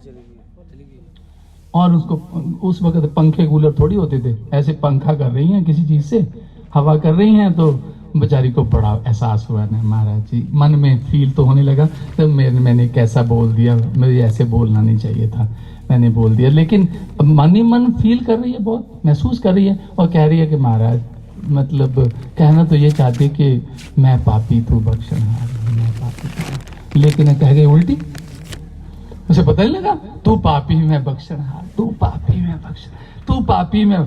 वो महाराज जी सुन, वो एक साधक सुन रहे, अरे माता, पहले तो 1-2 मिनट उन्होंने छोड़ दिया, शायद ट्रैक पे आ जाएगा। फिर जब वो माता ने धुनी चला दी कि तू पापी मैं बख्शनहार तू, तो उसने कहा माता क्या कह रही है? तो गुरु महाराज कहते, अरे तू इसको मत कुछ कह, मैं समझ रहा हूं ये क्या कह, तुझे नहीं समझ आ रहा। भावना का भूखा है, उसे पता है ये क्या कहना क्या चाहती है। शब्द उल्टे पुल्टे हो जाए नो प्रॉब्लम, क्योंकि वो हमारी भावना से परिचित है। इसलिए भगवान को व्यवहार अच्छा नहीं लगता, हम कितने पॉलिश वे में बोलते हैं, कैसे करते हैं, कैसे प्रार्थना, लेकिन वो जानता है हम अंदर से कैसे हैं। शब्दों का चयन किया है हमने, संसार को तो खुश कर सकते हो, करतार को नहीं इन शब्दों के चयन से खुश कर। वो भावना जानता है, किस भावना से प्रेरित होकर ये मेरे सामने खड़ा है। जो ध्यावे फल पावे, दुख बिन से मन का सुख, संपत्ति घर आवे, कष्ट मिटे। हैं आरती करते हैं, ध्यान दुनिया भर के इधर होता है, दूध उबल गया, लड़का शोर मचा रहा, फलाना हो गया, सब्जी लानी है, वो पति नहीं आया उसका, मतलब अंदर कहीं कुछ चल रहा होता, लेकिन बोल दिया। लेकिन फिर भी मैं कहता हूं, अर्थ किसको पता है? कोई जानता अर्थ इसका क्या है? नहीं जानते, केवल करते हैं। जो ध्यावे फल पावे, जो ध्यान करता है ना प्रभु आपका, उसको ही फल रिजल्ट मिलता है। जो ध्यान करता है, हम खुद कह रहे हैं, जो ध्यान करता है उसको फल मिलता है। कौन सा? जो ध्यावे फल पावे, दुख बिन से मन का। अब मन का दुख कौन सा है? एक तो तन का दुख है, हम डॉक्टर के पास चले गए, उसने डायग्नोज किया कि आपको टीबी है, फलाना है, शुगर है, और उसने दवाई दे दी। तन का तो इलाज कर देगा, लेकिन प्रश्न तन के दुख के है ही नहीं है। तन की तो बहुत दवाइयां हैं, कितने इंजेक्शन हैं, कितनी फार्मा कंपनियां हैं जो दवाइयां बनाती हैं, लेकिन प्रश्न ये है, मन का दुख है। मन का दुख क्या है? विकार है, काम, क्रोध, लोभ, मोह, अहंकार। अब इसकी दवाई मिलती है क्या? इसका कहीं ट्रीटमेंट है? हम कहेंगे अच्छा जी कोई इलाज कर दो इसको। जैसे एक बार की बात है तो वैसे जोक सा ही, लेकिन इंटरेस्टिंग है, प्रेरणादायक है। एक बुजुर्ग था, वो हॉस्पिटल में बहुत जीवन भर कंजूसी, माल बड़ा इकट्ठा किया। माल जिन्होंने जमा किया, बंजारे हारे जाएंगे, एक भजन भी होता है, सुना है बहुत है तो। लेकिन उसने बहुत किया, लेकिन अंतिम समय में आ गया, तो उसके बच्चों ने हॉस्पिटल में करा दिया। 4 बच्चे थे उसके। डॉक्टर इलाज कर रहा, उसकी धीरे धीरे जुबान बंद हो गई, आवाज निकलनी बंद हो गई। अब बच्चे आपस में कह रहे हैं, यार बापू ने माल तो बड़ा इकट्ठा किया, ये नहीं बताया रखा कहाँ है, चक्कर क्या है। लेकिन ना बड़े अंदर ही चिंतित रहे, ये कहीं कुछ हो गया तो सब कुछ ही चला जाएगा। तो वो ना बाबा भी फुसफुसा रहा था कुछ, लेकिन आवाज नहीं निकल रही थी। तो उन बच्चों को लगा कि ये कुछ कहना चाह रहे हैं, कुछ बताना चाह रहे हैं, कुछ छूट गया है, बताना चाहते किस के पास पड़ा है, कहाँ रखा है, लेकिन अब बता नहीं पा रहे बेचारे। तो वो डॉक्टर के पास संकोच करते करते चले गए, डॉक्टर साहब कोई ऐसी मेडिसिन है जिससे थोड़ा इंसान में इतनी एनर्जी आ जाए, आधा मिनट 1 मिनट बोल पाए, कुछ ऐसा हो सकता है? तो आपको मालूम है कि ऐसी बहुत ड्रग्स हैं, स्टेरॉइड्स है, जो एनर्जी लेवल बहुत बढ़ा देती है, एकदम वैसे नीचे जाता। हम सुनते रहते हैं इन सब चीजों के लिए। तो डॉक्टर ने कहा कि हाँ एक इंजेक्शन है, आधा मिनट 1 मिनट का हो सकता है, 1 मिनट भी बोल पाए, आधा मिनट तो पक्का। कहते बस ठीक है, इतना ही बहुत है। वो शायद वो कुछ कहना ही चाहते, इसलिए प्राण नहीं छूट रहे उनके। लेकिन वो इंजेक्शन 1 लाख रुपए का। पहले तो सारे एक दूसरे के मुंह देखने लग गए कि 1 लाख रुपए, यार रिस्क भी है, अगर कुछ ना निकला तो गया 1 लाख भी, लेकिन फायदा भी अगर मिल गया तो कई गुना मिल सकता। तो लास्ट डिसीजन ये हुआ कि चलो इंजेक्शन लगवाओ, 25 हजार आएगा, लगवाओ इंजेक्शन। बाबा को कुछ निकल ही है, शायद उन्होंने बेचारे ने भारी मन से दिया, प्रार्थना भी चल रही है, निकल आए, कहीं नुकसान ना हो जाए। तो डॉक्टर ने इंजेक्शन लगाया, वो बाबा ऐसे बैठे थे और बाहर भी देख रहे थे, वो शीशा लगा हुआ था, खिड़की से बाहर देख रहे। और घर के अंदर से वो अपनी चादर लेकर आए थे, ऐसे कोई सामान तो बाहर पड़ा था, तो उसको एक ना बछड़ा खा रहा था, बछड़े हुए कपड़े को मुंह मारते ना। तो इंजेक्शन जैसे लगाया ना, सब कागज पेंसिल लेके खड़े के, शायद फटाफट उसका नाम ले। जैसे इंजेक्शन लगाया उसको एनर्जी आई, कहता मूर्ख हो, वो बछड़ा पूरी चादर खा गया, मैंने तो ऐसे ही सब बर्बाद कर दोगे, मर गया। इतना कह के मर गया। सिर पीट लिया उन्होंने, या लाख भी ले गए, जाते जाते 1 लाख भी ले। तो ये जो मन के दुख हैं, ये समझ नहीं आते, इसकी कोई दवा नहीं है। कोई आदमी कहेगा मैं 5 लाख का इंजेक्शन लगा लूं, मुझे क्रोध ना आए, क्योंकि क्रोध में मैंने बहुत बर्तन तोड़े करके, घर में कलेश रहता है, घर टूट जाते क्रोध के कारण, अंडरस्टैंडिंग नहीं रहती हस्बैंड वाइफ में, बच्चों में, अपने बहुत सारी प्रॉब्लम्स है। बड़े शहरों में बड़ी प्रॉब्लम्स है, क्रोध। लेकिन कोई ऐसा इंजेक्शन आज तक नहीं बना, कोई मेडिसिन डेवलप नहीं कर पाया। इसका इलाज कहां है? तो ध्यान है इसका। जो ध्यावे फल पावे, उसको ही मिलेगा फल। दुख बिन से मन का जो दुख है ना, हम मन से पीड़ित हैं, शरीर की पीड़ा का नहीं। ज्यादा दर्द होती तो पेन किलर खा लेते, इन्फेक्शन होता है एंटीबायोटिक खा लेते। लेकिन जो अंदर के रोग हैं, वारिशान आदत जांदी ने भावे कट दो पोरियां पोरियां, सुनते हैं ना। तो प्रश्न ये है, दुख बिन से मन का, मन के दुख कैसे? सुख संपत्ति घर आवे। कौन सी संपत्ति? हम तो उस वक्त कल्पना करते हैं बस माल आ जाए, सुख संपत्ति घर आवे। अरे संपत्ति कौन सी है? ईश्वर की याद संपत्ति है, ईश्वर को भूलना विपत्ति है। ईश्वर की याद बनी रहे और कुछ नहीं, ये संपत्ति है, ये पुण्य है, यही शुभ कर्म है, यही शुभ संस्कार बनेंगे, यही चित्त पर छाप पड़ेगी, यही हमारे साथ जाएंगे। इस दुनिया से समेटने के लिए केवल यही है, बाकी तो सब यही रह जाएगा। ये शरीर भी नहीं साथ जाएगा। ये भी 5 तत्व हम प्रकृति को वापस कर देंगे, जला के, शमशान में जला के धन्यवाद करेंगे और तिनका तोड़ के आएंगे, सब रिश्ते टूट गए। और पांचों तत्व से मिल जाते, आत्मा आगे निकल जाती है अपना अंतःकरण लेके, तो बाकी क्या बचा? कौन मुआ रे, कौन मुआ, कौन मरा है? ब्रह्म ज्ञानी मिल करो विचार, कर लो विचार। ये तो चल गया, तो जला गया। प्रश्न ये है कि हम जो करते हैं उसका मतलब समझ आना चाहिए। मैंने कहा ना, सुनो समझो।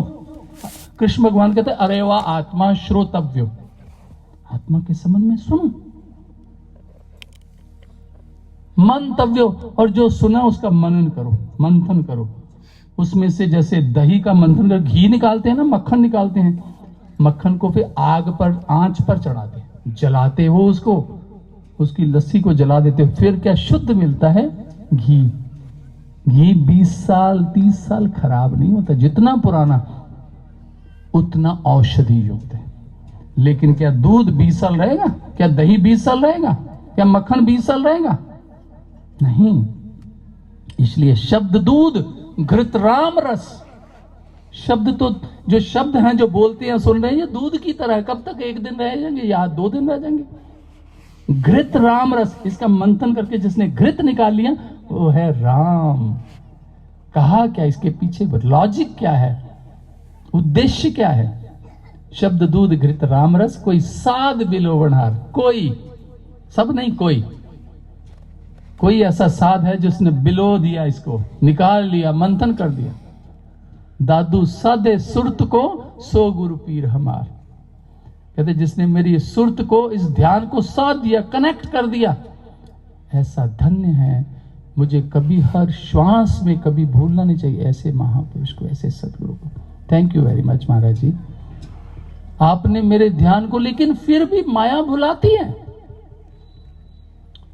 यहां याद दिलाया जाता है, ये वही जमात तो है, एक ऐसी जमात है जो याद करना चाहती, याद रहे, लेकिन जब तक यहां याद है, जैसे गेट से बाहर जाके माया रानी खड़ी है, वहां इंतजार कर रही है, वहीं सिर पे सवार हो जाए, घर जाते सब भूल जाएगा, क्या सुना क्या समझा, बस ठीक है, अगले हफ्ते फिर से।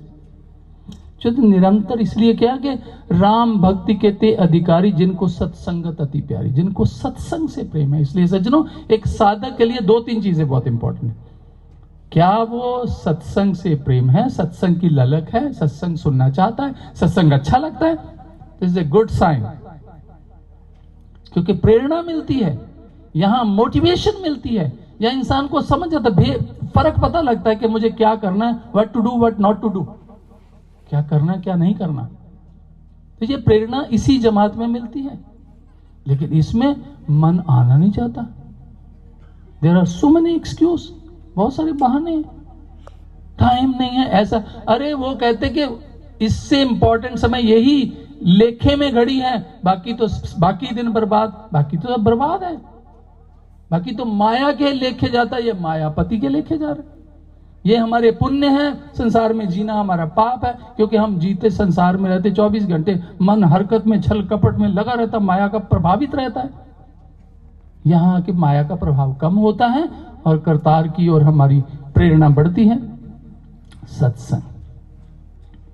और नंबर 2, जब सत्संग मिलता है तो मोटिवेशन मिलता है, तो व्यक्तिगत ध्यान करना चाहिए, ध्यान करना, प्रेरणा मिलती है, ध्यान। और इसी जमात से प्रेरणा मिलती है कि सर्विस, सेवा करनी है। ये शरीर मिटना है, इस शरीर को हम इतना संभाल के रखते हैं, इतना रिष्ट पुष्ट करके, दूध पियो, मक्खन खाओ, टॉनिक लो, विकासू लो, ये लो, लेते ना, शरीर रिष्ट पुष्ट तंदुरुस्त। भाई क्यों? इसलिए थोड़ी भी खाएं, खूब खाए, सारा आप नहीं खा जाना, सबको खा रहे हो। नहीं, शरीर इसलिए स्वस्थ रहे कि मुझे भक्ति करनी है, मुझे सेवा करनी है।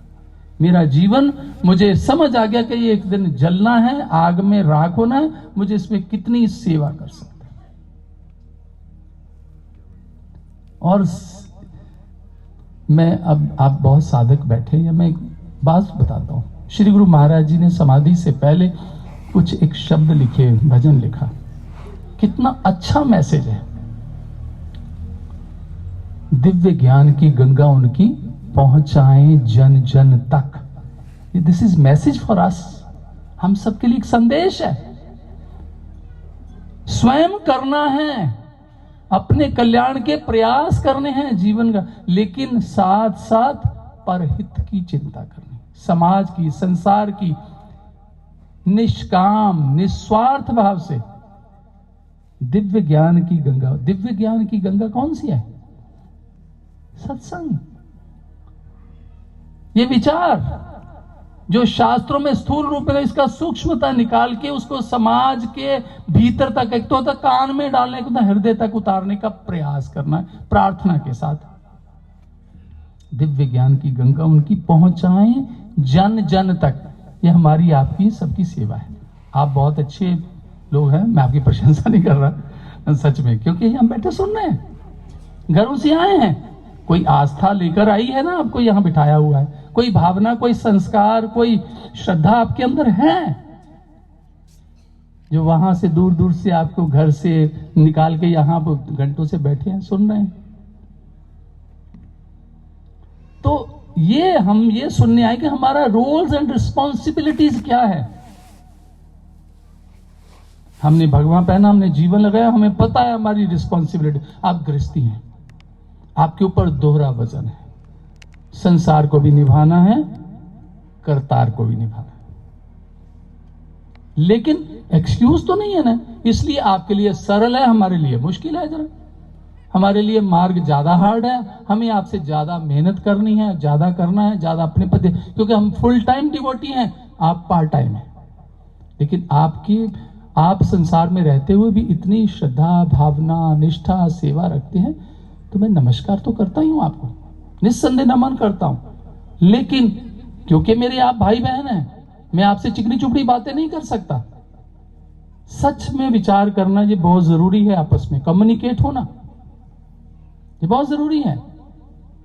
श्री गुरु महाराज जी ने कहा कि अपना एक, आपने और सुना होगा ना, वो सत्संग में हम सुनते ना, आप जप है अपना नाम, अवरा नाम जपावे नानक निश्चय मुक्ति पावे। मतलब डबल ड्यूटी है, स्वयं के कल्याण के सारे प्रयास करने और इसको दूसरों के लिए भी, दूसरों तक पहुंचाना, दूसरों के भला सोचना, उनका भी कल्याण हो। सर्वे भवन्तु सुखिनः, समस्त विश्व सुखी हो, ऐसी भावना रखना। सुखी का मतलब क्या होता है?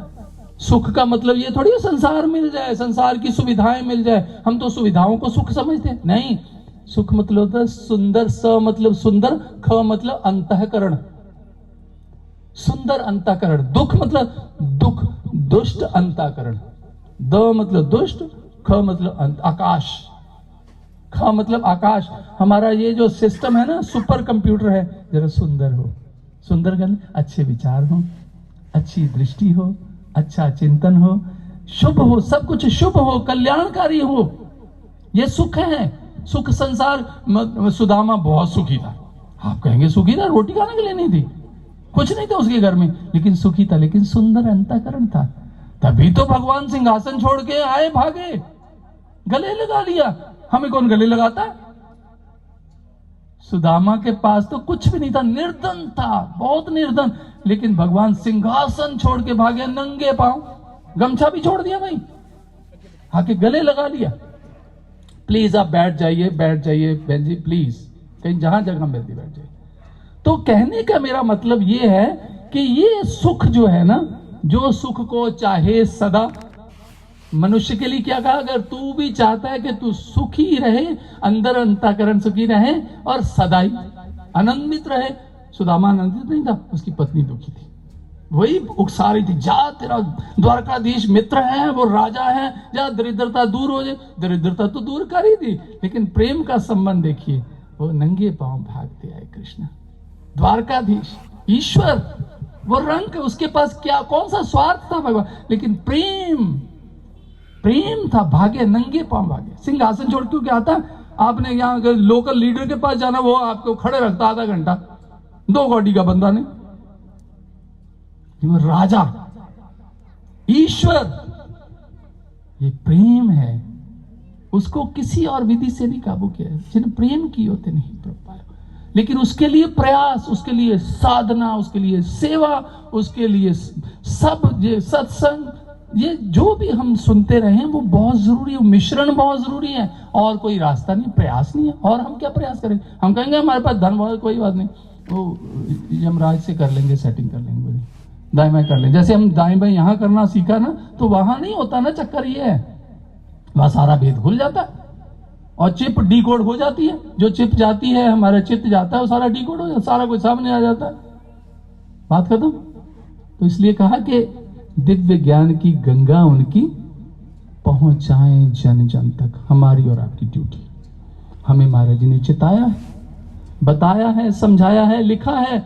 आज 9 साल हो चुके, 10वां साल शुरू हो गया। एक बात कह देता हूं भाइयों, अभी मैं महाराष्ट्र, गुजरात इधर हो के आया हूं। बड़े लोग गुजरात में, महाराष्ट्र में जो प्रोग्राम, रिकॉर्ड तोड़ इस बार प्रोग्राम, मतलब अनएक्सपेक्टेड प्रोग्राम हुए। ये क्या हो रहा है, ये कौन कर रहा है।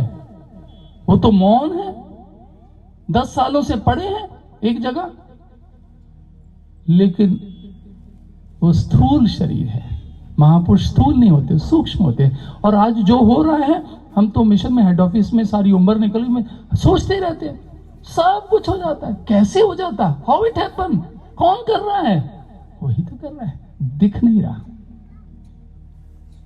इसलिए सज्जनों, जो साधक हैं वो चेहरे को उदास नहीं करें, खिलखिलाएं, खुश हो, क्योंकि तुम विनर हो, भविष्य के विनर हो, तुम विजेता हो भविष्य के। याद रखना, उसने उठना है, बड़ा चमत्कार इस दुनिया में होना है। ये प्रचार अभी हमारी आपकी गिलहरी वाली सेवा है। गिलहरी वाली सेवा समझते हैं ना, जब रामेश्वर में पुल बन रहा था तो सब नल नील वानर भालू सभी वानर सेना लगी हुई थी पुल बनाने, उसमें एक गिलहरी भी थी। उसके भी मन में आया कि मुझे सेवा करनी है, मुझे भगवान को आज जरूरत है, आवाहन किया उसने, मुझे भी सेवा करनी। वो समुद्र से अपने शरीर को गीला करके रेत में इधर उधर उलटती थी, रेत कण चिपक जाते थे, जाके झाड़ आती थी जहां जहां पत्थर लगे, जो जो खाली जगह बची है वहां रेत भर जाए। तो भगवान देख रहे थे, राम ने रोका, गिलहरी किसी के पांव के नीचे आके मर जाएगी। तो गिलहरी कहती, प्रभु मुझे रोको ना, मुझे सेवा करने दो। भगवान कहते, अरे तू क्या सेवा करती, कहते तेरी इस सेवा से क्या होगा। कहती, प्रभु मुझे नहीं पता क्या होगा या नहीं होगा, पर मुझे सेवा करने दो, मुझे मौका मिला, मुझे मौका खोना नहीं चाहती। पुल तो किसी और तरीके, वानर भालू में पुल कहां बना पाए, उन्होंने जो पुल बनाया वो बहुत छोटा सा था। इतनी मेहनत, अपने आप को तोड़ दिया, सब कुछ कर दिया, पुल छोटा सा बना।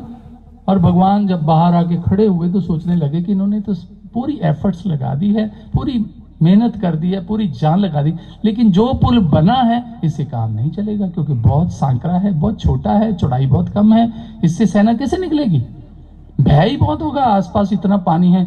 तो भगवान ने उस पुल पर जाकर फिर बस दया की और आवाहन किया, जल जंतुओं से हाथ उठाया, आवाहन किया कि हे जल जंतुओं, अब आपकी भी सेवा की जरूरत है, आप भी ऊपर आ जाओ। तो बड़ी बड़ी वेल मछलियां, बड़े बड़े जो अंदर जल जंतु सतह पर आ गए और साथ साथ जुड़ते चले गए, जुड़ते चले, इतना चौड़ा पुल बन गया। उनकी भी सर्विस ली है। भगवान कहते हैं कि ये जो मन है ना, जिस मन की हमने बातें की है, ये निष्काम निस्वार्थ सेवा से ये शुद्ध हो सकता है, इसलिए सर्विस करते हैं।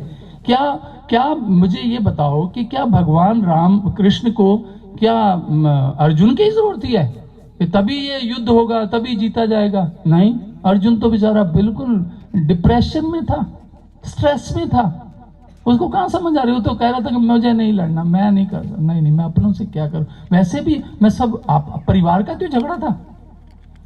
लेकिन भगवान ने कहा कि देख अर्जुन, तुझे निमित्त बना रहा हूं, तू तू निमित्त वरना तू थोड़ी युद्ध करे, तेरे करने से थोड़ी होगा। जब उसे समझ नहीं आ रही तो वो दिखा देते थे युद्ध तो जीता हुआ है। वो भगवान का जब विराट रूप देखते हैं तो क्या देखते हैं, कोई मर रहा है, कोई जी रहा, संसार बन रहा है, सृष्टियां, प्लैनेट्स सब आ रहे हैं जा रहे हैं, सब कंट्रोल ही उसी शक्ति का जो असीम है वो ससीम बन के एक शरीर में खड़ा है, कृष्ण बन के। तभी तो अब जब मैं अंदर घुसा हूं तो बहन कह रही थी गुरु शरीर नहीं होता, गुरु मानस कर जाना तेरा कहिए अंध, कबीर ने कहा। जो शरीर समझते हैं गुरु को वो अंधे लोग हैं, क्योंकि शरीर इन आंखों के लिए शरीर हो सकता है गुरु, इन दो मायावी आंखों के लिए, लेकिन दिव्य दृष्टि से जिसको पता है ये शरीर नहीं है, शक्ति है। कृष्ण कहते ना अर्जुन, जो तू मुझे देख रहा है ये मैं नहीं हूं, ये मेरा शरीर है, मैं शरीर नहीं हूं, मैं शक्ति हूं और सकल ब्रह्मांड में समाया हुआ हूं। जब उसे समझ नहीं आती तो विराट रूप दिखाते हैं, तो फिर वो क्या कहता है, नष्टो मोह। फिर उसकी आंखें खुलती हैं तो प्रणाम करता है, प्रभु नष्टो मोह स्मृति लब्धवा, मेरा मोह नष्ट हो गया है, मेरी स्मृति, मेरा विवेक लौट आया है, मुझे समझ आ गया है। फिर उसने युद्ध किया कि नहीं किया? कौन था विजेता, कौन था, किसने जिताया? और जब युद्ध खत्म हुआ तो भगवान कहते हैं अर्जुन रथ से नीचे उतर के, नहीं महाराज आप उतरो। भगवान कहते मैं कह रहा हूं ना, तेरे को थोड़ी पता। तो जैसे ही वो नीचे उतरता है तो भगवान कृष्ण पीछे पीछे उतरते तो बहुत भयंकर विस्फोट होता है रथ के अंदर, टुकड़े टुकड़े हो जाते हैं, डर जाता, भयभीत हो जाता है अर्जुन। भगवान को देखता, भगवान मुस्कुराते हैं। कृष्ण कहते अर्जुन इसीलिए तो मैंने तेरे को कहा था, अगर मैं पहले उतर आता तो विस्फोट में तू भी उड़ जाता। तो वो प्रश्न चिन्ह करता कि प्रभु फिर ये क्या था, ऐसा विस्फोट क्यों हुआ?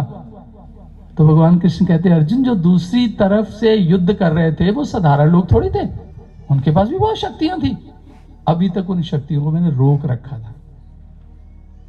तुझे श्रेय दिया, युद्ध करने का श्रेय दिया। युद्ध किसने जीता, अर्जुन ने या कृष्ण ने? भगवान ने जीता, वो तो निमित्त था। सेम वे भगवान राम ने वानर भालुओं को इकट्ठा किया कि वानर भालू वो जिताएंगे। भगवान राम ने बाण मारा इधर से रामेश्वरम से, जिस वक्त लंका में पहुंच गए वहां जाके एक बाण मार के एक मैसेज कन्वे किया रावण को कि मैं पहुंच गया भैया। और राज दरबार में वो बाण जाके उसके मुकुट पर लगता है, मुकुट नीचे गिर जाता, अपशगुन हो गया। जो मंदोदरी थी वो कहती स्वामी ये बहुत बड़ा अपशगुन है, अब ये ताज आपके सिर पर नहीं रहेगा, लेकिन आप सरेंडर कर दो।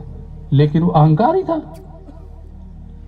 अब सोचने वाली बात ये है, वो समर्थवान कहां बैठे, कहां बाण छोड़ा, कहां जाके उसके लगा, तो क्या 2 इंच नीचे नहीं मार सकते थे? यहीं पुड़पुड़ी पे लगता तो काम ही खत्म होता है, जमीला डाला हुआ है काम का।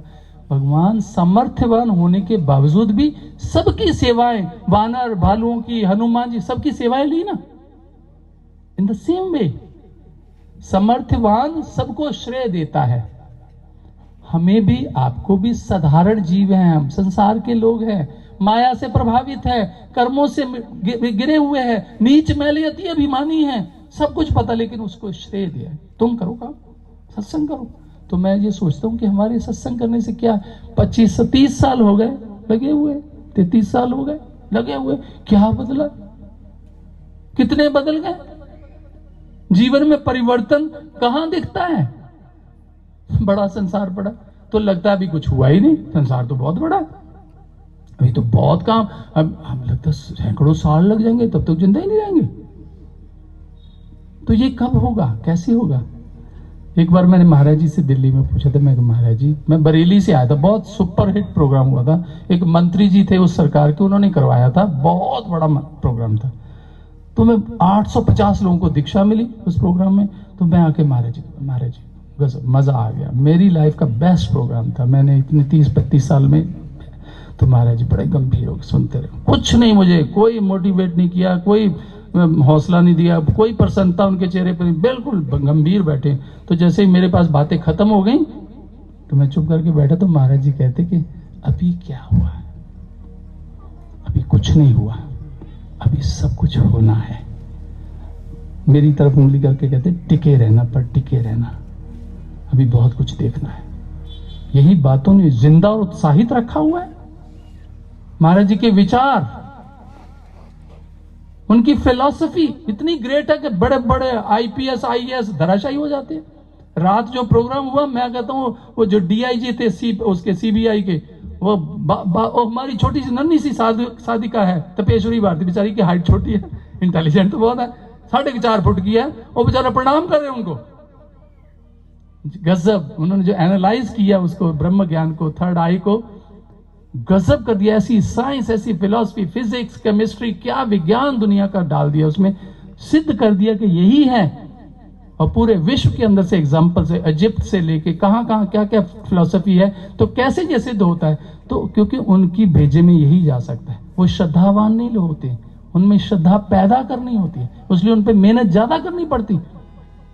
साधारण व्यक्ति तो धार्मिक होता है, उसको चल पड़ता है। इसलिए मैं फिर घूम के आता हूं, हमारी और आपकी ड्यूटी क्या है कि इस मैसेज को, सच है, ब्रह्म ज्ञान से संसार बदल सकता है और कोई दुनिया की ताकत नहीं इंसान को बदल सकती है।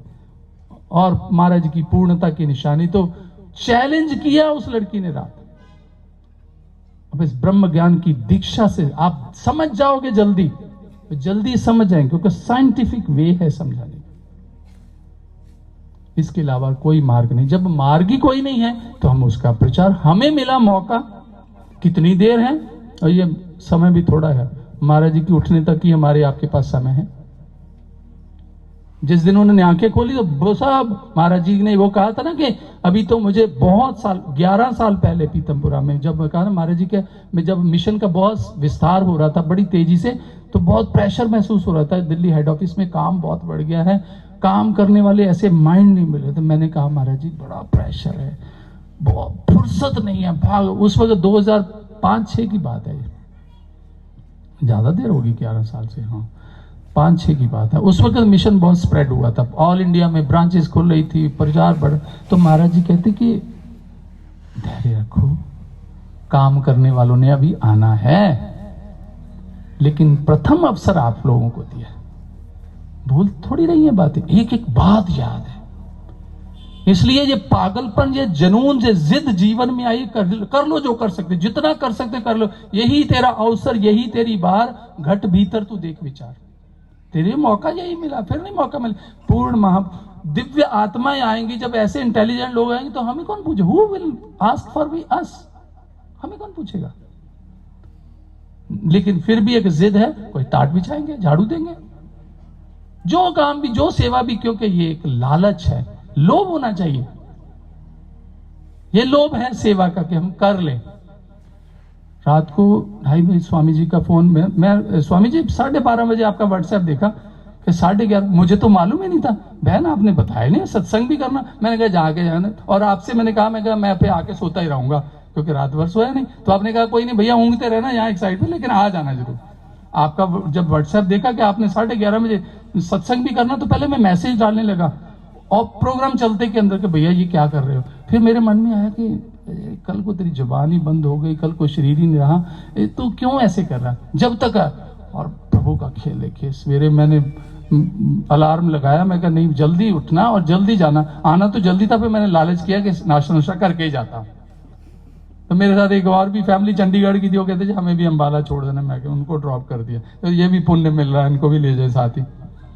तो मेरे कहने का मतलब ये है कि जो महाराज जी ने बातें हमें समाधि से पहले की हैं, वो आज पूरी हो रही कि नहीं। मैं तो पूरे देश में देख रहा हूं, हो रहा, घटित हो रहा, वैसे ही जा रहा है। और इस 9 सालों के अंदर मिशन 90 डिग्री ऐसे ऊपर गया, 90 डिग्री। क्या अयोध्या में बहुत बड़ा प्रोग्राम होने जा रहा है अप्रैल में, बहुत बड़ा, 7 दिन का। वाराणसी में गजब का प्रोग्राम चल रहा है, प्रचार हो रहा है, पूरे देश में प्रचार की गति बहुत बढ़ गई। हाउ इट हैपन, कैसे हो रहा है ये।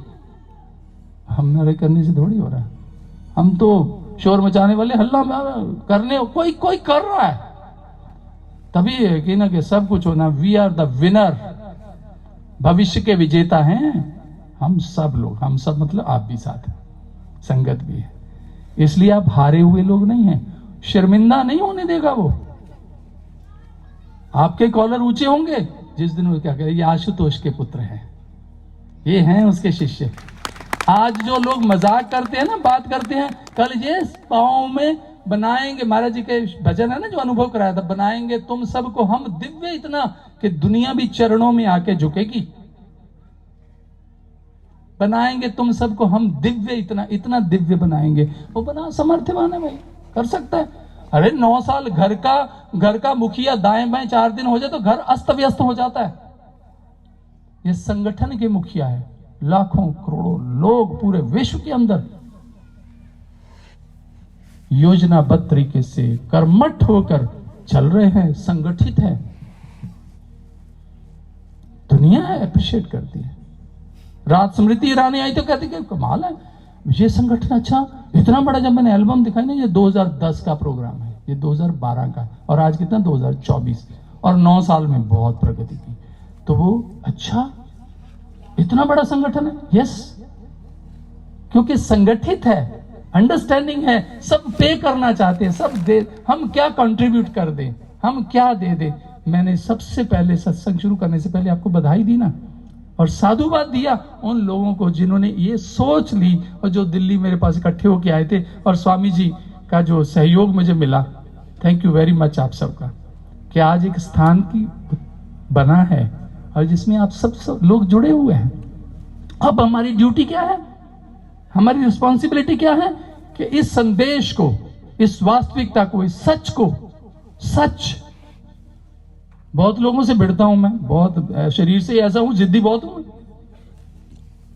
ये क्या सत्संग कर रहे हो, क्या सच के नाम पे क्या लोगों को बेवकूफ बना रहे, क्या दुकानें खोली, मुझे कोई क्या करेगा, मेरे को मार देगा और क्या करेगा। एक बार मेरे को 21 सेक्टर में प्रोग्राम हो रहा था, एक व्यक्ति कहता स्वामी जी ऐसे आप बहुत आग बबूला होते हो, कोई गोली मार जाएगा। मैं कोई बढ़िया यार, काम करते चले जाएंगे, मरना तो है ही, मरना तो है ही, मुझे कौन सा जिंदा रहना हमेशा। 63 साल की उम्र होगी, बथेरा जी लिया। लेकिन सच की, अपने सदगुरु की बात करते मैं क्यों डरूं, मैं झूठ थोड़ी बोल रहा हूं, सच है। कल को यही कहेंगे इन्होंने बताया नहीं, फिर कलंक हम पर आएगा। इसलिए हमें अपने सदगुरु का संदेश देना है। इसलिए उन्होंने कहा दिव्य ज्ञान की गंगा उनकी पहुंचाएं जन जन तक, सूर्य ज्ञान क्रांति का चमके, नगर गांव घर घर तक, श्रद्धा निष्ठा पूर्ण विश्वास से आओ भर हम जाएं। श्रद्धा निष्ठा पूर्ण विश्वास से आओ भर, विश्वास में अधूरापन नहीं होना चाहिए। महाराज जी आएंगे कि नहीं आएंगे, पता नहीं क्या होगा, कैसा होगा। ये मन है ना दुष्ट, अंदर बैठा बहुत घुमाता है, स्विच घुमाता रहता है। हमारी श्रद्धा कभी बढ़ जाती है, कभी कम हो जाती, कभी उबाला जैसे पेप्सी को लगाता ना, ढक्कन खोलो बहुत निकलती, बाद में पता लगता है इतनी सी रह गई, नीचे सब बाहर निकल गए। ऐसे हमारी श्रद्धा का भी हाल होता है। श्रद्धा निष्ठा पूर्ण विश्वास से आओ भर हम जाएं, हम अपना सर्वस्व लगाकर श्रेय अलौकिक पाए। क्या बात है, हम अपना सर्वस्व लगाकर श्रेय अलौकिक पाए। अलौकिक श्रेय, लौकिक नहीं, अलौकिक शब्दों पर ध्यान देना जरा। और ये शब्द मेरे नहीं हैं, ये श्री गुरु महाराज जी की कलम से निकले हुए हैं, समाधि से पहले। हम अपना सर्वस्व लगाकर श्रेय, अरे वो कहते हैं तन मन धन सौंप गुरु को हुक्म मनिए पाइए। हमारे पास जो है, हमें सब कुछ, शरीर भी छोड़ देना, सब कुछ छोड़ना है। तो फिर अपने, हमारे मरने के बाद हमारे बेटे जा हरिद्वार में कमरा बनाए, वहां बोर्ड लगवाए, और उसका लाभ नहीं। वो पुण्य जो अपने हाथों से कर दिया जाए, अपने हाथों से किया गया कार्य ही श्रेष्ठ पुण्यकर है। लेकिन जिंदा जी तो हम सब कुछ समेट शरीर को कुछ नहीं, थकान होती है, गर्मी लग रही है, ठंड लग रही है, अरे इसका क्या करना है, इससे काम लो, इसको छुपा छुपा के रखने, इससे काम लो, पसीना निकालो। विष भरा हुआ है, विषयों से विष भरा हुआ है, पसीना निकलेगा तो विष निकलेगा, पवित्रता आएगी। कहते ना तन पवित्र सेवा किए, धन पवित्र किए दान, मन पवित्र हरि भजन ते त्रह विध होत कल्याण। साधक का कल्याण तो ऐसे होता है।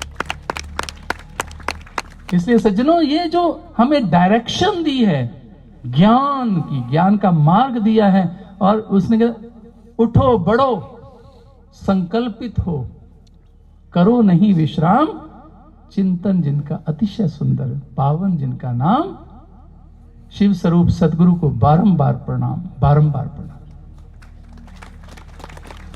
काम पड़ा है अभी तो बाकी,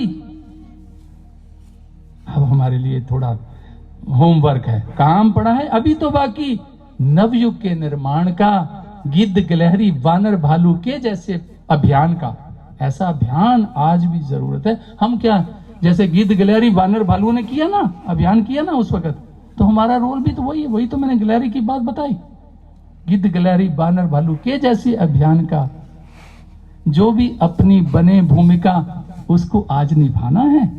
जो जो जिसकी भूमिका है, जितनी बनती है भूमिका, उसको आज निभाना है। श्रेष्ठ कार्यों के लिए समर्पण का जौहर दिखलाना है। जौहर का पता है ना, जौहर क्या होता है? सती होती थी ना पहले, जौहर करती थी अग्नि में, जिंदा जी छलांग लगा देना। समर्पण का जौहर ऐसा होना चाहिए। समर्पण मतलब तन का नहीं, ऐसे नहीं सारे साधु बन जाएंगे, ऐसी बात नहीं है। इसका मतलब समर्पण मन समर्पित। हे प्रभु, मन आपके चरणों में चले जाए, बस मैं सुखी हूं, विजेता हूं। जब तक मेरे पास है यह मन बहुत खतरा, मुझे भी भ्रमित करता है। इसलिए जब मन आपके चरणों में अर्पित हो जाए, ये प्रार्थना, फिर गुरु का हर वचन हमारे, हम एक वो बन जाएंगे, फिर इंस्ट्रूमेंट, यंत्र, उसके हाथों का यंत्र।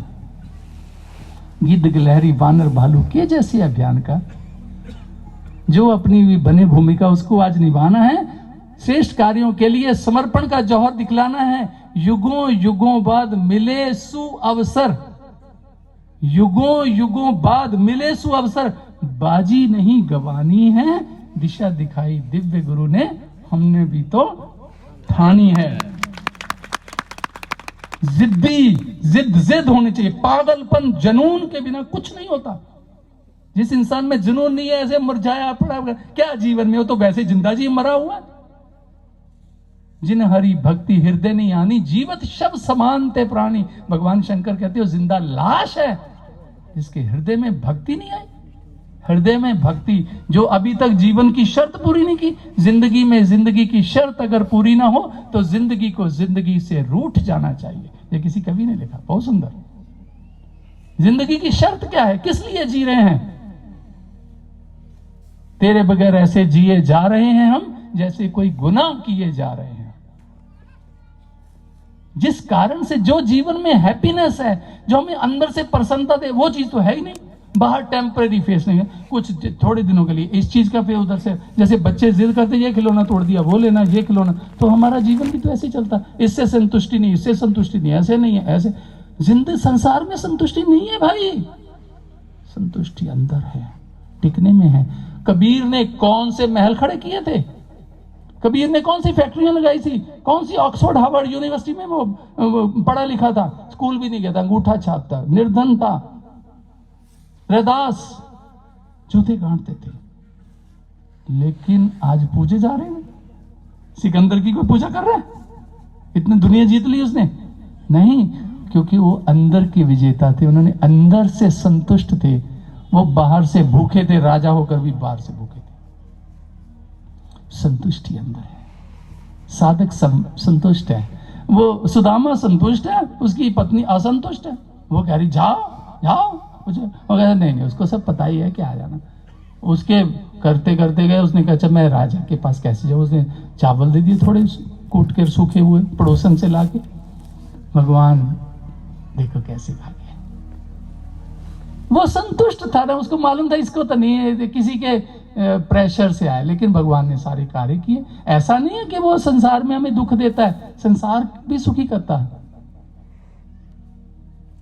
इसलिए सज्जनों, हमें इन सब चीजों की गौर करके हमें आगे बढ़ना है, आगे चलना है। मुझे क्षमा करना, मैं अब रोकता हूं, बहुत मैंने घड़ी देर बाद देखी है, आप बहुत देर से खड़े बैठे हैं। बस अंत में यही कहूंगा आप सबसे, आप श्रोता तो अच्छे हैं निस्संदेह, लेकिन अच्छे साधक भी हैं।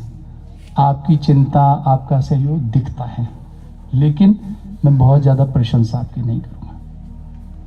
आप अच्छे हैं, पर मेरी नजर में तो अच्छे, प्रभु की नजर में बहुत प्यारे बने। वो हम सबको, हम स्वार्थ के दृष्टिकोण से किसी से प्यार करते हैं, लेकिन प्रभु निस्वार्थ, जैसे माँ प्यार करती है ना, बच्चा नालायक भी हो माँ प्यार करती कि नहीं उससे, ये ममता है उसकी।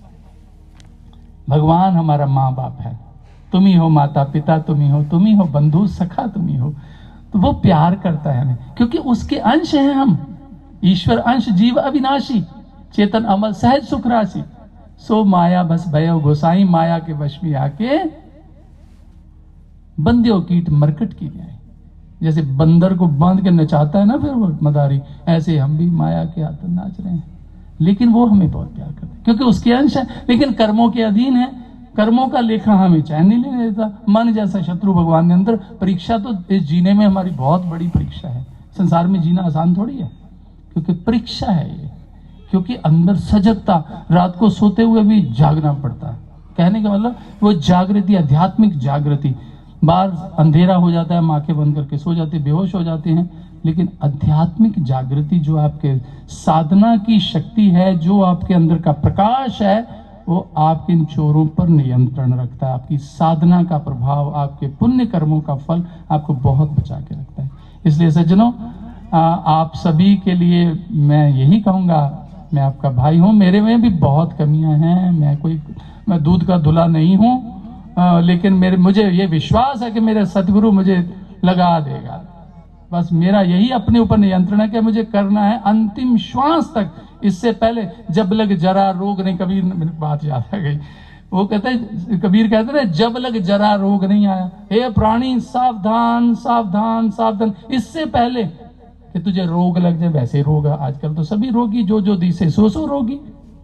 रोग रहे तो मेरा सतगुरु जोगी। लेकिन रोग, किस रोग की बात कर, जरा रोग नहीं आया। क्योंकि हम लोगों ने क्या है, कहते भक्ति, वासना, पुण्य, अरे ये बुढ़ापे में कर ले, अभी थोड़ी उम्र है। जैसे जब मैं भी इस मार्ग में लगा हूं आज से 30-35 साल पहले, तो मुझे बड़े लोग समझाने, ये उम्र है कोई, ये साधु बनने की उम्र है? तुम ठेका लिया, मुझे बताओगे कि कब तक मैं जिंदा रहूंगा? मूर्ख लोग हैं ये, इनकी समझ ही इतनी सीमित है। इनका दोष क्या कि माया ने अंधे बहरे किया हुआ है ना। माया तारियत अन्ना बोला। तो जब लग जरा, जरा मतलब होता है बुढ़ापा। बुढ़ापा भी अगर रोग है। इंसान की टांगें दर्द, कमर दर्द, सिर दर्द, पेट दर्द, गैस बन रही, सिर घूम रहा है, नजर नहीं, दुनिया भर के सारे रोग। बुढ़ापा इसलिए रोग कहा गया शास्त्रों में। मैं नहीं कह रहा, मुझे घूर के मत देखो। जब लग जरा रोग नहीं आया, कबीर कहते इससे पहले कि तुझे जब बुरा दर्दें हो रही हो तो तुझे भगवान का याद आएगा, दर्दी तो याद आएगी। ब्लड प्रेशर हाई हो गया तो घर के बर्तन तोड़ोगे और क्या करोगे। जब लग जरा रोग नहीं आया, जब लग काल ग्रसी नहीं काया, इससे पहले कि काल आके तेरे शरीर को ले जाए, प्राण निकाल के ले जाए और बाद में हम जला देंगे। सांस छूटते ही सब रिश्ते छूट जाएंगे, बाप माँ बहन भाई बच्चे छूट जाएंगे। जिनको अपना कहता है कब ये तेरे साथी हैं। मौत है तेरी मंजिल और ये बराती हैं। बारात की तरह लेके जाते हैं नहीं, माँ कंधे पे से जाके, अर्थी से जाके, राम नाम सत्य है, सत्य, ऊपर से पीछे मखाने फेंकेंगे और चेन फेंकेंगे, पैसे क्या ये कोई बात है? सीखा कुछ है ना, हमने जाना है ऐसे। हमारी अर्थी ऐसी उठेगी, ऐसे ही सजा के बराती छोड़ के आएंगे। फिर आती दफा घास का तिनका भी तोड़ के आएंगे। अब कोई रिश्ता नहीं कराता ना वो जो शमशान में पंडित, घास का तिनका ले लो, वो मंत्र सा बोलता तोड़ के, हमने रट्टू तोते वैसे जो कोई कहता वैसे करते रहते, कुछ समझा नहीं। हमने सारे संबंध उससे तोड़ के वो बेचारा जल गया। और अपना ही बच्चा, अपना ही स्नेहिल, अपना जो बहुत प्यारा, वही आग लगाता है उस शरीर को। कहते बड़ा बेटा अग्नि देगा, अग्निमुख है ना। फिर वो अग्नि देने के बाद खोपड़ी पे बांस भी मारता, कपाल क्रिया भी करता, खोपड़ी तोड़ के आता कि नहीं। अपना होता है। तो ये संसार ने हमारे साथ हाल करना है। काश हमें याद रहे, ये संसार हमें देगा, मैक्सिमम यही देगा। और कौन देगा? बेगाने नहीं देंगे, अपने देंगे। और फिर वो कहेंगे कि इसका वो करो, हरिद्वार करो, कहीं भूत बन के हमारे पीछे ना पड़े। तो हमारे भय आने लगता है। कहीं गलती से भी उस रूप में, कहीं सपने में भी आ गए तो भयभीत कोई उपाय कराएंगे, ये क्यों आ रहा है?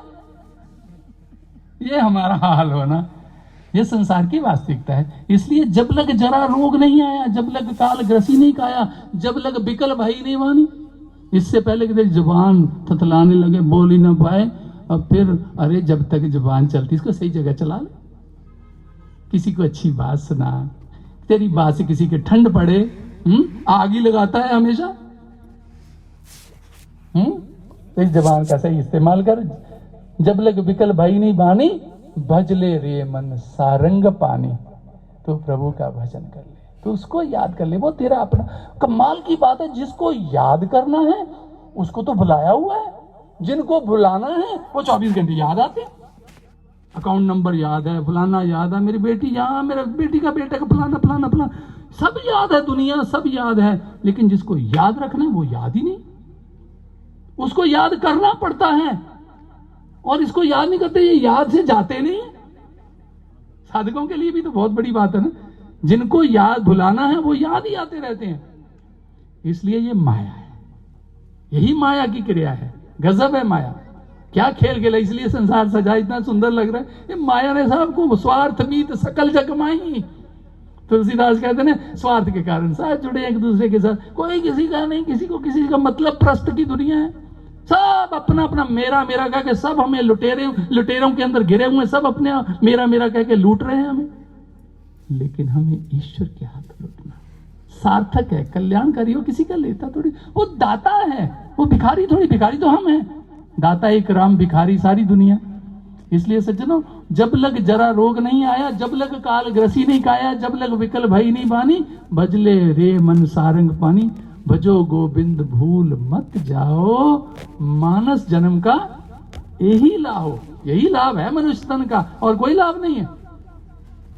चाट पकौड़ियां खा लो, कितना खा सकते हो, उल्टा पुल्टा पिज्जा फीजा, सारी बीमारी का घर, लेकिन यही खुश है, इसी से मन प्रसन्न है।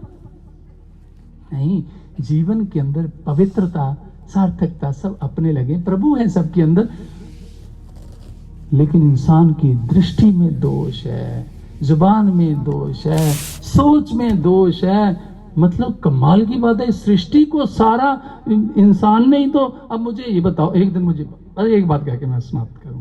एक बार जब कोरोना के अंदर ना ऐसे सब बंद थे, मैं भी अपने रूम में कई दिनों से अपना वहीं रहना वही करना। दिल्ली में छोटे छोटे घर होते हैं, कोई ऐसे बेड़े थोड़ी होते, घूमते रहे टेलीविजन देख लिया, साधना कर ली, खा लिया, कुछ पढ़ लिया, बस ऐसे ही टाइम पास।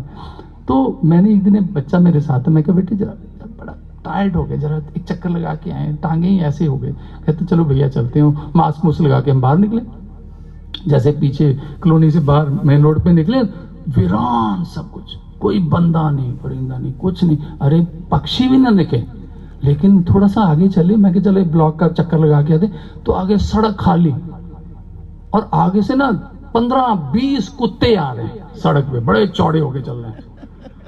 ऐसे लग रहा कोई मीटिंग करके आ रहे हैं, मतलब उनको कोई डर नहीं है, वो निडर हैं। वो भी कहते होंगे, बड़े खुश हैं कि चले ये अंदर घुसे हैं, डरे हुए हैं, अंदर ही घुसे रहे। वो तो यही कामना करेंगे ये अंदर ही घुसे रहे, हम चौधरी रहे, सड़कें हमारे लिए बनी। तो कोरोना ने भी आके किसी कुत्ते बिल्ले गधे घोड़े को कोई नुकसान नहीं दिया, वो भी इंसान के पीछे पड़ा, इसको नहीं छोड़ना। मैंने हुआ ना ऐसे, डरा हुआ कौन था? इंसान ही डरा हुआ था। इसलिए ये इंसान को ही बदलना है। भगवान ने ये एक किस्त दिया कि समझ जाओ, बंदे बन जाओ। अब टर्की के अंदर क्या हुआ? थोड़ा सा ऐसे, थोड़ा सा। प्रकृति तो बहुत बलशाली है, वो 5 मिनट में सब संभाल लेगी। जो हमने सैकड़ों साल से किया 5 मिनट में सब बराबर कर, क्योंकि उसमें बहुत सामर्थ्यवान है। बस थोड़ा सा ऐसा हुआ, देखो हजारों 50,000 लोग मर गए कि नहीं, 100 साल लग जाएंगे उसको इतना निर्माण करते हुए, डिस्ट्रक्शन जितनी हो गई। प्रकृति बहुत बलशाली, लेकिन आज उसने सारे अधिकार मनुष्य को दिए। लेकिन जिस दिन वो कोपित हो गई तो वो मर्जी ऐसे ही हिलना उसने, बस सारा कुछ बराबर कर देना। अभी तो वायरस भेजा था, वो दिख नहीं रहा था, ना दिखने वाला उसी ने बंदे की हालत खराब कर दी। लाखों, अमेरिका जैसे घुटने पे आ गए, देखो आज यूरोप की, लंदन की क्या इकोनॉमी, क्या हालत, क्या लाखों लाखों लोग मारे गए एक कोरोना ने, ना दिखने वाला वायरस। और जब प्रकृति की प्रोडक्शन है वो कुछ भी कर सकती है। इसलिए आज हमारे पास समय, यही तेरा अवसर, यही तेरी बार, घट भीतर तो देख विचार। इसलिए सज्जनों, मेरे भाइयों बहनों, मेरा आपसे विनम्र, मेरे जो भी मैंने आपसे कहा, अगर मेरी बातें आपको अच्छी ना लगी हो, गुस्सा आया हो, तो मुझे माफ कर देना। बस मैं इतना कहता, लेकिन मैंने अच्छी भावना से आपसे चर्चा की है, क्योंकि मैं महाराज जी के का प्रतिनिधि निमित्त बन के कार्य कर रहा हूँ। तो मेरे लिए, लेकिन आप अच्छे बने, इससे ज्यादा खुशी नहीं। मैं नहीं जानता आप कौन है, कहाँ से आए, लेकिन इतना ज्ञान है, इतनी समझ है कि कोई अपने हैं। अगर खून का रिश्ता नहीं तो क्या हो गया, प्रेम का रिश्ता तो है। प्रेम के कारण ही तो आप बैठे हुए हैं, सुन रहे हैं, वरना कौन किसी का सुनता। बाप बेटा नहीं बाप की सुनता, आज ये संसार है। तो इसलिए मैं आपको अंतिम समय में यही बात को, सबको बहुत बहुत बधाई। ये आश्रम बना है, ये आपका है, आपका स्थान है, ये वो जगह जहां आपने आके इकट्ठे होना। लेकिन जो मैसेज हमारे लिए महाराज जी ने दिया, इस प्रचार को जन जन तक पहुंचाना है, खूब प्रचार करना है, खूब सेवा कर लो, जो कुछ कर सकते हो कर लो। ये मौका दोबारा नहीं, ये मेले नहीं मिलेंगे। दुनिया में बहुत कम ऐसे अवसर आते कि पूर्ण सदगुरु मिल जाए, पूर्ण ज्ञान मिल जाए, शास्त्र सम्मत है वो, और आप कहीं भी हाथ उड़ा के, दुनिया आपके पीछे चलेगी। आज आपका विरोध करेगी, सच का विरोध होना चाहिए, लेकिन अंततः सत्य में जयते, जीत सत्य की होती है। और तभी मैंने बीच में कहा कि आप भविष्य के विनर हैं, विजेता हैं, हम विजेता हैं। लेकिन आज हम, ठीक है, स्ट्रगलिंग टाइम है, सब कुछ होता है। सोने को भी चमकने के लिए आग में जलना पड़ता है। हीरा भी हजारों साल धरती के गर्भ में आग में जलता है, तभी हीरा बनता है। तो पत्थर ही ना है, तो पत्थर ही है, लेकिन कीमत हो, क्योंकि उसे जला है। जो जितना जला है उतना ही कीमती होगा। इसलिए स्ट्रगल से, संघर्ष से कभी घबराना नहीं। बोलिए सतगुरुदेव भगवान की, सच्चे दरबार की। धन्यवाद। बोलिए श्री सतगुरुदेव भगवान की, साचे दरबार की। हमें नहीं लगता कि कोई ऐसा विचार रह गया है।